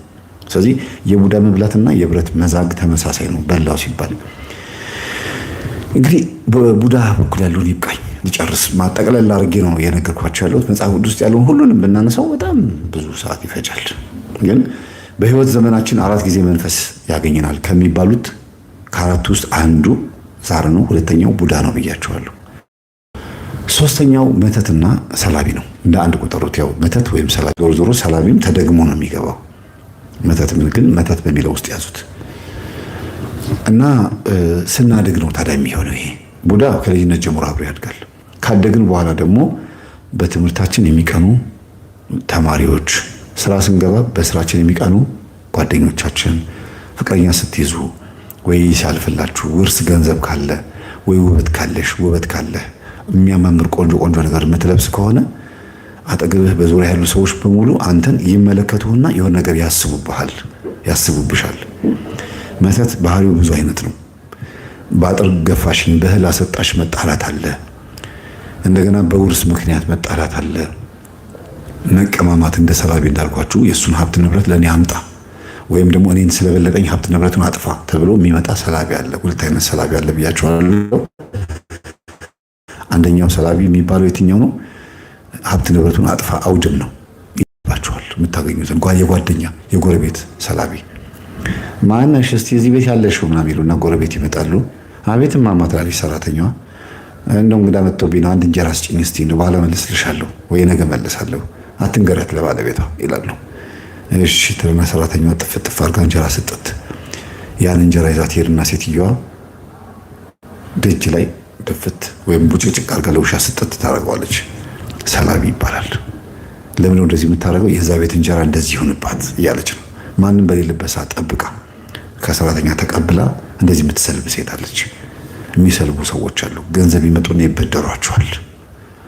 እስቲ በክህን እንደሆነ 10,000 20,000 ስጠኝ ማሚሉኝ ነው ወይ 100,000 ትሰጧቸዋላችሁ። ከዛው ከሰጣችኋቸው ብር ላይ 1,000 2,000 አውጥተው ገንዘብ አውጥተው እናንተ ላይ ያሰሩባችሁና ድጋሚ ገንዘባችሁን እንዳትቀበሉ ያስመትታሉ። ወይም በእናንተው ገንዘብ መልሰው ሀብታችሁን እንደሰጣችሁት ሰጪ ብቻ ወይም ደግሞ አባካኝ። አሁን ለምሳሌ 10 ሺህ ብር ካብሎ የሰጠ ሰው ከኪሱ ወደዛኛው ሰው ትራንስፈር እያደረገ አይደለ? ይሄንን የማሻገር ስራ እንደ ብኩን እንደ ማብከን አድርጎ ይቆጠርና በዚሁ እንዳወጣው በክኖብህ ይቅር። ያለህም አካውንት ውስጥ ያለውን ገንዘብ እንደዚሁ በየጊዜው በማታውቀው መንገድ ይውጣብህ ማለት ነው። ሰላቢ ይባላል። ሌላ ሁለተኛው ሰላቢ የሚባለው ቤት ውስጥ የምታሳድጓቸው ዘመድ ካሉ ጓደኛ ካለ ወይ ደግሞ የሆነ በሆነ አጋጣሚ ብቻ ይሄ ሰውዬማ ብቻውን ይህን ሀብት ንብረት አይበላም፣ እካፈለዋለሁ፣ አፍዝዤ አደንዝዤ እቀበለዋለሁ ይልና እናንተን እየተካፈለ ይኖራል። ዝም ብላችሁ እስቲ እንካ ተዝናናበት እያላችሁ ብር ትሰጣላችሁ፣ ወይ ከኪሳችሁ ብር ቢጠፋም አትናገሩም። ብቻ አበድረኝ የሚላል። ካበድራችሁም በኋላ መልሳችሁ ገንዘባችሁን አትቀበሉም። ከእናንተ ጋር እየተካፈለ ይኖራል። ወይም ደግሞ እናንተ ቤት ጥገኛ ሆኖ አብሮ እየኖረ አብሮ እየበላ አብሮ እየጠጣ እንዳትቆጡት እንዳትናገሩት ከቤት በወንድ መስላችሁ በሴትም አድርጋችሁ መተርጎም ትችላላችሁና ከቤት ውጭ እንዳትሏት እዛው አብራ ቤተሰብ ሆና እንድትኖር የምታደርገው ነገር ሊኖር ይችላል። ቤተኛ ሆና መኖር። ይሄ እንግዲህ ሌላኛው ሰላቢ ነው። እንደገና እንደዚሁ ተመሳሳይ ምንድነው ሽሮ ስታስፈጩ፣ በርበሬ ስታስፈጩ፣ እህል ዱቄት ምናምን ስታስፈጩ ቤታችሁ ሞላ ሲል ጎረቤት ላይ ያሉ ሰዎች ተቸግረውም ሊሆን ይችላል፣ አይሆንም ይችላል። ሰላቢ ነው ግን ዞሮ ዞሮ አበድሩኝ በሚል ሰበብ ወስደው በመድፋት እና ምናምን በማድረግ ያ ቅድም ያልኳችሁ እንዳለ ሆኖ ምንድነው የሚደረገው መሰላችሁ? ይቆጥራሉ የምትበሉትን ነገር እንደምትበሉ ምን እንደበላችሁ በፌስታል ይዛችሁ ስትገቡ ደህና መሻችሁ ብለው ይገቡና ስጋ ጥብስ ሲሆን የበቆሎ ጥብስ ይቆጥራሉ ማለት ነው። ዞሮ ዞሮ ሁለቱም ጥብስ ነው አይደለ? እና ቤት ውስጥ እንዴት እንደምትኖሩ ሂሳብ ካልኩሌት ያደርጋሉ። ይሄንን ደሞዙን ለምን ሊያውለው ይችላል? ይሄን ያክል ብር ቢያገኝ እንዴት አድርጎ ነው ይሄን የሚያኖርበት? ምን ገዝቶበት እንደዚህ ጨርሰዋል ማለት ብሎ በእናንተ ደሞዝ በእናንተ ኑሮ በእናንተ ምናምን ካልኩሌት ያደርጋሉ፣ ይደምራሉ፣ ይቀንሳሉ። የእናንተን ህይወት ምን ወጪ እንዳለባችሁ ምን ገቢ እንዳለባችሁ ምን እንደምትጠቀሙ አይተው ምናምን ካልኩሌት ያደርጋሉ። በቃ ይሄ ቡዳ መንፈስ ሆኖ ሰላቢ ይሆናል፣ መተት ሆኖ ማለት ነው። ከዛ ካሰላ በኋላ ይመጣና ከእናንተ ጋር ይካፈላል ማለት ነው። ተካፋይ ይሆናል። አሁን እነዚህ አይነት ሰላቢዎች ከመተት ነው የሚቆጠሩትና መተት በጣም ከባድ የሚያደርገው ነገር ምንድነው? ባላችሁና እውቀታችሁ ሊሆን ይችላል። ለምሳሌ አንድ ተማሪ ክፍል ውስጥ ሃይስኩል ሊሆን ይችላል ኤሌመንተሪ፣ እናትና አባቱ በትምህርት ጎበዝ የሆነ ተማሪ ያለ እናንተ ክፍል፣ አዎ ሂድና አጠገቡ ጓደኛው ሆን ተጠጋው እስቲ ይላሉ። ከዛ ከደብተሩ መካከል አንድ ሉክ ገንጥለህ አምጣ ወይም ደግሞ አንዱን ደብተር ሰርቀህ አምጣ ይላሉ። ከዛ ደብተሩን ሰርቆ ሲያመጣ በቀይ እስክሪብቶ ችክችክ ይደረግበታል። ወይም ደግሞ አይነ ምድር ወይም ሰገራ ማለት ነው ያደርጉበትና ጥፍ አድርገው መልሰህ ቦርሳ ውስጥ ነገ እዛው አጠገቡ አስቀምጥለት ይባላል። አላጋጠማችሁ? እንደዚህ ደብተራችሁ ተቸክችኮበት አላገኛችሁም? ወይም ደግሞ የሆነ ቆሻሻ ነገር ነክቶት ምናምን የሚገማ የሚሸት ነገር ነክቶት አላገኛችሁም? እንደዚህ ነገሮች የሚደረጉት ምንድነው? እውቀት ትምህርታችሁን ለመስለብ ነው። መተት ነው። ባይዘው እናንተ ጎበዝ እንዳትሆኑ የእናንተ ትምህርት እንዲወድቅ ሊሆን ይችላል። እነሱ ከፍ ሊሉ ወይም ደግሞ የእነሱን እውቀት ለመስለብ ገንጥለህ አምጣ ከሆነ ደብተሩን ሰርቀህ አምጣ ከሆነ የእነሱን እውቀት ለእናንተ ለማጋራት ነው። ወይም ደግሞ የእናንተን እውቀት ለነዛ ለማጋራት ነው እንደዚህ የሚያደርጉት። የሚያበላሹ ከሆነ እስክሪብቶ የሚቸከችኩና ሰገራ የሚያደርጉ ከሆነ ደግሞ እናንተን ሙሉ በሙሉ ለማጥፋት ነው። ግን መተት ነው። እንዲህ ነገር በየቦታው አለ። እኔ ሰምቻለሁ። ደብተር የሚያበላሹ እንደ ምሳሌ አድርጌ ያነሳሁት እንጂ በብዙ ቦታ እንደዚህ ነገሮች አሉ። በየቤቱ አልጋ ላይ ድግምት ይደገማል። ብዙ ጊዜ አልጋዎቻችሁን አጽዱ። እንጨቱን ልቅልቅልቅ አድርጋችሁ በተለይ የብረት አልጋ ያላችሁ ሰዎች ትቦ ውስጥ ምናምን አንዳንድ ነገሮችን እንጨት እየሰደዳችሁ እስቲ የሚወጣ ነገር ጠልሰም ሊኖር ይችላል። አንዳንድ ነገሮችን ፈትሹ። የተወሸቀ ነገር ይኖራል። የትዳር መተት፣ የቤት ሰራተኛ መተት ልታረግ ትችላለች። ተልካ በጎረቤት ወይም ለራሷ ምናልባት አይታወቅም። አንቺ ሰራተኛዋን ስታበሻቅጫት ወይም ደግሞ ባልሽን ስታበሻቅጫው አይታ እቲ ይሄን የመሰለ ሰውዬ ለምንድን ነው እንደዚህ የምታረገው ብላ ተናዳ እሷም ትዳርሽን ልትቀማ ብዙ እንደዚህ የተቀሙ ሰዎች ስላሉ ነው። ጎረቤትሽም፣ የገዛ ጓደኛሽ ሚዜ ልትሆን ትችላለች፣ የትምህርት ቤት ጓደኛ፣ የስራ ጓደኛ ልትሆን ትችላለች። ከቤት ሰራተኛ ጋር ከዘበኛ ጋር ተነጋግረው የቤትሽ ላይ የሆነ ነገር ሊያረጉ ይችላሉ። ዘበኛ መቅጠር እፈልጋለሁ ብለሽ ስታወሪ ቆይ አንድ ማቆሰው አለ እሷ ቤት ሄዶ ዘበኛ ሆኖ ይቀጠርና ኢንፎርሜሽን ያቀርብኛል ትያለሽ ወይም ትላለች ጓደኛሽ። ከዛስ ወዲያውኑ ዘበኛው ይቀጠራል፣ ይመጣል። ቤት ውስጥ የሚያውን በሙሉ ለማን ኢንፎርሜሽን ያቀብላል? ለጓደኛሽ። ከዛስ እያንዳንዱ ነገር ወይ ትሰልብሻለች ወይ ደግሞ ትሰልብብሻል፣ ታጠፋዋለች። የጓደኛ መተተኛ በጣም ከባድ ነው። የቅርብ ሰው እያለ ጥርስ እያሳየ ግድል የሚያደርግ ማለት ነው። እና መተት በህይወት ዘመናችን ከሚያገኘን ከአራቱ የመናፍስት ልክፍቶች ውስጥ አንዱ ነው መተት። አሁን እንግዲህ እስካሁን የጠቀስኩላችሁ በሙሉ ተደርጎባችሁ ወይም ደግሞ ሳታውቁት መጥቶባችሁ ነው። አራተኛው ከባድ ነው። በህይወት ዘመኑ አንድ ሰው ስንት ጊዜ መንፈስ ያገኘዋል አልኳችሁ? ደጋግሜ 4። 3ቱ ዛሩም ቡዳውም መተቱም ወይም ሰላቢውም እናንተ ሳትፈልጉት ወደ እናንተ ህይወት የመጣው ወይም ደግሞ በልጅነት ሊሆን ይችላል። ብቻ በአጠቃላይ መንፈሱ ሲመጣ ላታውቁት ትችላላችሁ። ብታውቁትም ሳትፈልጉት ነው የገባው። ከሰው ነው ከሌላ ማንነት ነው ወደ እናንተ የመጣው። አራተኛው ግን በእናንተ ፈቃድ የምታጠፉት ጥፋት ነው። የሰው ልጅ በህይወት ዘመኑ 4 ጊዜ መንፈስ ያገኘዋል ማለት ቅድም እናቶቻችን ምን ያደርጋሉ አልኳችሁ? ሲቸግራቸው ጠንቋይ ቤት መሄድ፣ ደብተራ ጋር መሄድ ምናምን፣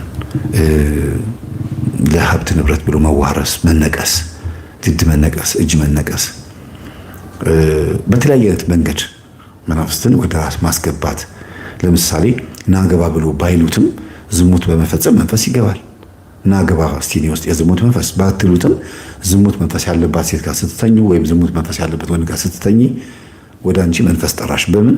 በመዘሙት ምክንያት፣ ህጉን ባለመጠበቅ ምክንያት።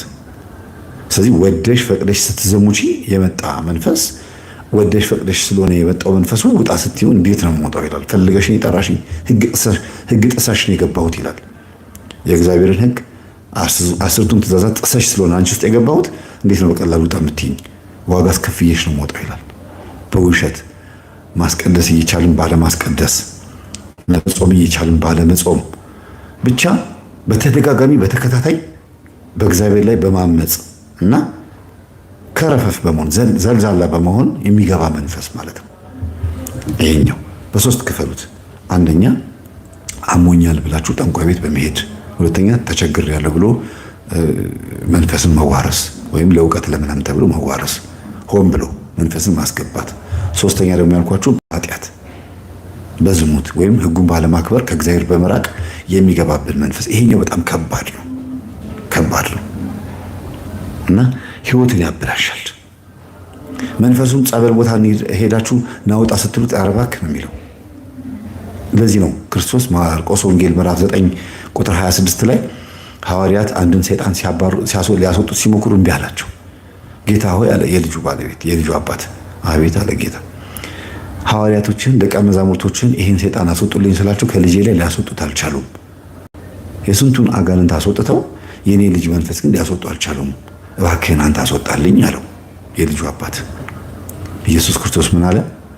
እናንተ የማታስቡ ትውልዶች እስከ መቼ የምታገሳችሁ አለና ሐዋርያትንም ትንሽ ነካ አረጋቸው። በአንድ በኩል ደግሞ ምን አለ? አየውና መንፈሱን ይህ መንፈስ ያለ ጾም ጸሎት በስተቀር በሌላ አይወጣም። ይህ ወገን ነው ያለው። ለዚያውም ሰይጣን ብሎ እንኳን አልጠራውም። ይህ ወገን አለው። ምን ማለት ነው? የሆነ ወገን አላቸው አጋንንት።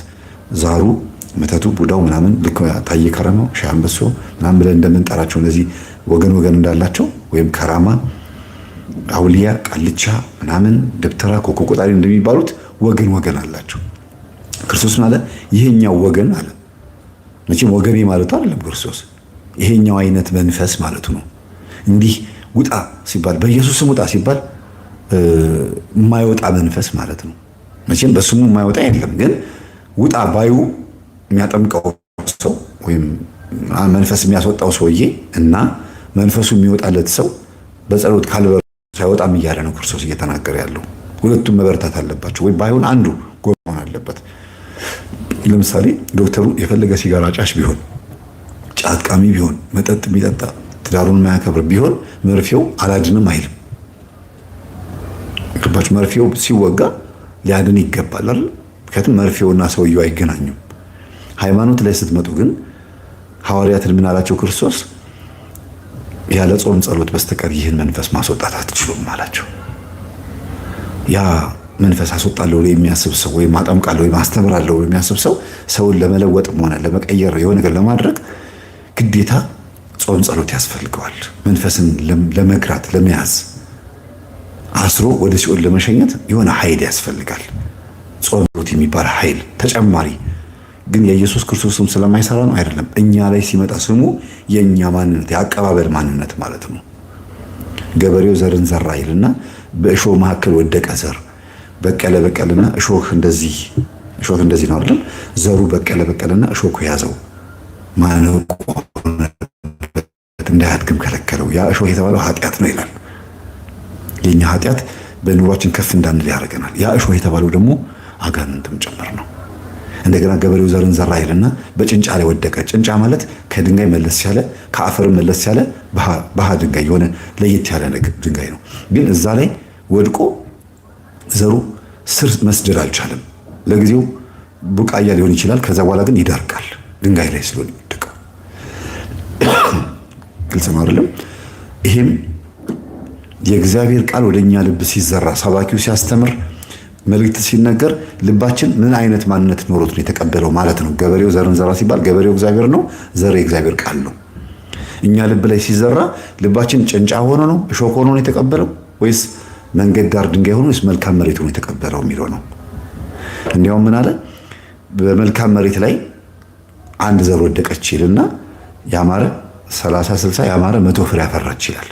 በመልካም መሬት ላይ መልካም መሬት ማለት ሕጉን የሚጠብቅ ክርስቲያን ማለት ነው። 10ቱን ትእዛዛት የሚጠብቅ የእግዚአብሔርን መንግስት መውረስ የሚፈልግ በጾም ጸሎት ተወስኖ ስጋው የሚቀበል ሰው ማለት ነው።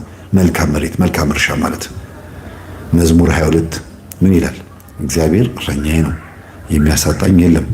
በለመለመ መስክ ያሳድረኛል፣ በዕረፍት ውኃ ዘንድ ይመራኛል። ነፍሴን መለሳት፣ ስለ ስሙ በጽድቅ መንገድ መራኝ እያለ ይሄዳል። በለመለመ መስክ ያሳድረኛል ማለት ይሄ ነው። በመልካም መሬት ላይ ወደቀ ይላል ዘሩ። ልባችን የእግዚአብሔርን ቃል ሲቀበለው በየዋህነት በቅንነት ከሆነ ለመለወጥ ከሆነ እንለወጣለን። አጋንንትም እኛ ላይ ስራ አይኖረው። ጭንጫ በሆነ ድንጋይ እሾካማ በሆነ ቦታ ላይ ከሆነ ግን በልባችን በዛ ማንነታችን ከሆነ የተቀበልነው ግን አይሆንም። ሌላው አራተኛው ገበሬው ዘርን ዘራ ይልና በመንገድ ዳሩ አንደኛው ዘር በመንገድ ዳር ወደቀ ይላል። መንገድ ዳር ማለት መንገድ ሃይማኖት ነው። ዳር ነው የወደቀው። መንገድ ዳር ማለት ማተብ አስሮ ቤተክርስቲያን አለመምጣት፣ ሃይማኖተኛ ሆኖ መንፈሳዊ አለመሆን፣ ጥግ ይዞ ጥምቀትን ለማክበር ብቻ መገኘት፣ በትክክል ቤተክርስቲያን ለማስቀደስ አለመምጣት፣ ወንጌል ለመማር አለመምጣት፣ ኮርስ ለመማር የቤተክርስቲያን ተቆርቋሪ ሆኖ እውነተኛ ማንነት ኖሮን ገነት መንግስተ ሰማያት ለመውረስ አለመትጋት፣ የአባቶቻችን መንገድ አለመያዝ ማለት ነው። መንገድ ዳር ማለት ኳስ ተጫዋቾች አይታችሁ ከሆነ መሀል ላይ 22 ተጫዋቾች ይጫወታሉ። እዛ 11 እዚህ 11 ማለት ነው። ዙሪያውን ዳር ዳር ያሉት ተመልካቾች ደግሞ በለው ያዘው በዚህ ምናምን ይላሉ። ዳር ላይ ተቀምጦ ከበሮ ሲያዩት ያምራል፣ ሲይዙት ያደናገራል እንደሚባለው ኳሷን እግራችን ላይ ስለሌለች በለው ለማለት ቀላል ነው። መሀል ገብቶ መጫወት ግን ይከብዳል እንደ ተጫዋቾቹ። ስለዚህ ክርስትና ዳር ሆኖ መመልከት ሳይሆን መሀል ሆኖ መሳተፍ ነው። ለዚህ ነው መንገድ ዳር ገበሬው ዘርን ዘራ፣ ዘሩ ግን መንገድ ዳር ላይ ወደቀ ይልና ልባችን መንገዱ ላይ አይደለም ያረፈው፣ የክርስቶስ መንገድ ላይ አይደለም ያረፈው። እኔ መንገድም እውነትም ሕይወትም ነኝ ብሏል ክርስቶስ። ዳር ላይ ነው የወደቅነው። ስሙን ብቻ ነው ያዝነው። ምግባር የሚባለው ነገር የለም፣ መንፈሳዊት የሚባለው ነገር የለም። ስለዚህ ከዛ ክርስቶስ ምን አለ? መንገድ ዳር ላይ ዘሩ ወደቀና ወፎች መጥተው ለቀሙት። ከዛ ሲተረጉመው ከስር ምን አለ? ወፍ የተባለው አጋንንት ነው። አጋንንት የእግዚአብሔርን ቃል ከተማራችሁ በኋላ ከአይምሯችሁ ላይ ይሰልብባችኋል አለ። ይሄ ሰላቢ መተት ይባላል። ስለዚህ ሰዎች እናንተ ላይ መተት ሲያደርጉባችሁ ሰላቢው ይመጣና ይሰውርባችኋል። ይሄኛው ግን ወዳችሁ ፈቅዳችሁ የገባችሁበት ኃጢአት ግን እናንተ ራሳችሁ የራሳችሁ ሰላቢ ናችሁ ማለት ነው። ወዱ ሆን ብሎ ኃጢአት የሚሰራ ሰው ሆን ብሎ ጠንቋይ ቤት፣ ደብተራ ጋር፣ ቃልቻ አውሊያ ጋር የሚሄድ የእናቴ አባቴ ከራማ የእናቴ አባቴ አምላክ ብሎ እንዲህ አይነት ነገር የሚያመልክ ሰው ሆን ብሎ ራሱን ከገነት እየሰለበ ነው ወደ ሲኦል፣ ከመንግሥተ ሰማያት ወደ ገሃነም እያጋዘ ነው ራሱን። በረከቱን ከገነት እያጨደ ወደ ሲኦል እያጋዘን ያለው ቤት እየቀየረ ሽፍት እያደረገ ነው። ሆን ብሎ ኃጢአት የሚሰራ ሰው፣ ሆን ብሎ አጋንንት ቦታ የሚሄድ ሰው አይ ምን ይደረግ እንግዲህ እያለ ጠንቋይ ቤት የሚሄዱ ሰዎች ወይም የምትሄዱ ሰዎች ወይም የምንሄድ ሰዎች ራሴን ላሳትፍና እንዲህ አይነት ሀሳብ ያላቸው ሰዎች በቃ በአጠቃላይ እግዚአብሔርን አንፈልግህም የሚል አመጽ ነው። ስለዚህ ከመተትም ከቡዳም ከዛሩም የከፋው የትኛው ነው? ወደን ፈቅደን ጠንቋይ ቤት የምናስጠነቅለው ወደን ፈቅደን የምናስገባው መንፈስ በዝሙትም በውሸትም በኃጢአትም ሃይማኖት በመቀየርም በተለያየ አይነት መንገድም የምናደርጋቸው መንገዶች ናቸው የበለጠ መጥፎ የሚሆኑት። ለዚህ ነው በረከት የምናጣው።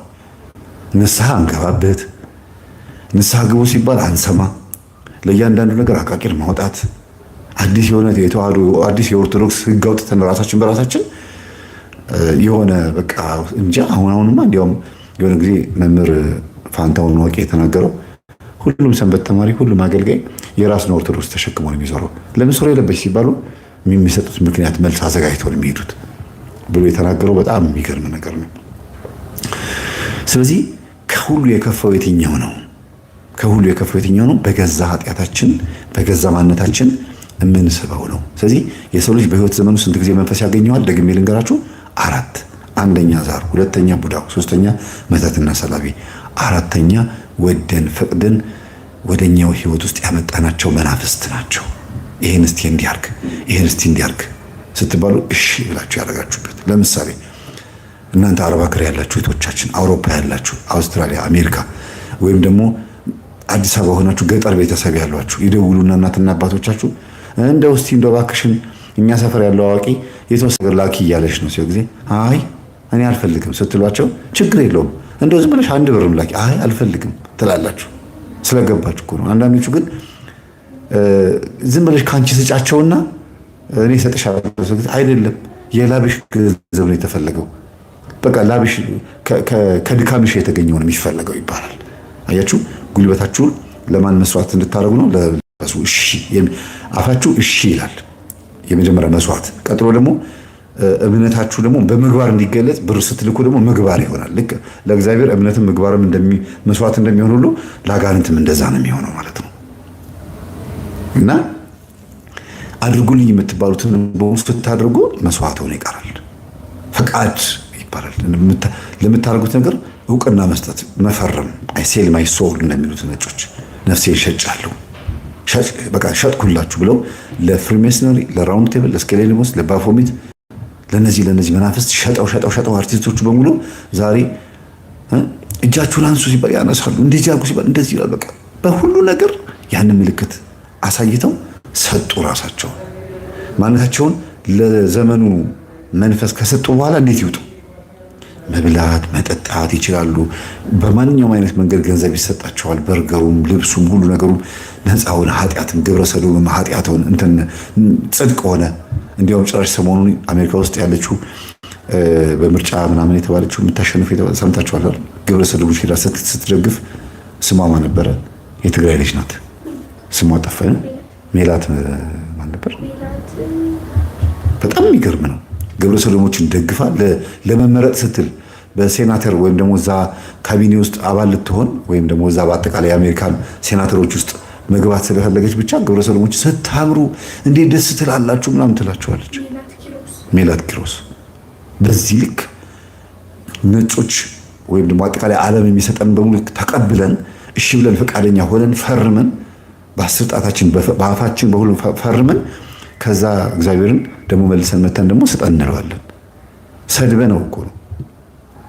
እና በፈቃዳችን የምንወስደው እርምጃ የምንከፍለው መስዋዕትነት መልሶ የሚመጣውን ነገር እስከናይ ድረስ ቀናለሁ። እና እነዚህ 4 ነገሮች መረሳት የለባቸውም። ሌላው ይሄንን በዚህ እናስቀምጠውና የመላእክቶችን ደግሞ እስቲ እናውራ። እስካሁን 2 ሰዓት ከ12 ደቂቃ አውርቻለሁ አየር ላይ። የሚጠቅም ነገር ነው። ባይዘው የዘመኑ ሏጁ ዩቲዩብ ቻናል ላይ ላስተምረው ነበር ያሰብኩት። ይሄንን ግን እስቲ እንደው ምናልባት ብዙ የላይቭ ተመልካች ያለው እዚህኛው ላይ ነው ብዬ ስላሰብኩ ነው ወደዚህ የመጣሁት። 1347 ሰዎች ላይቭ ገብተው ነበረ። ስልክ እንዳልከፈትኩኝ ሲያውቁ 300 ምናምን ሰዎች ወጡ።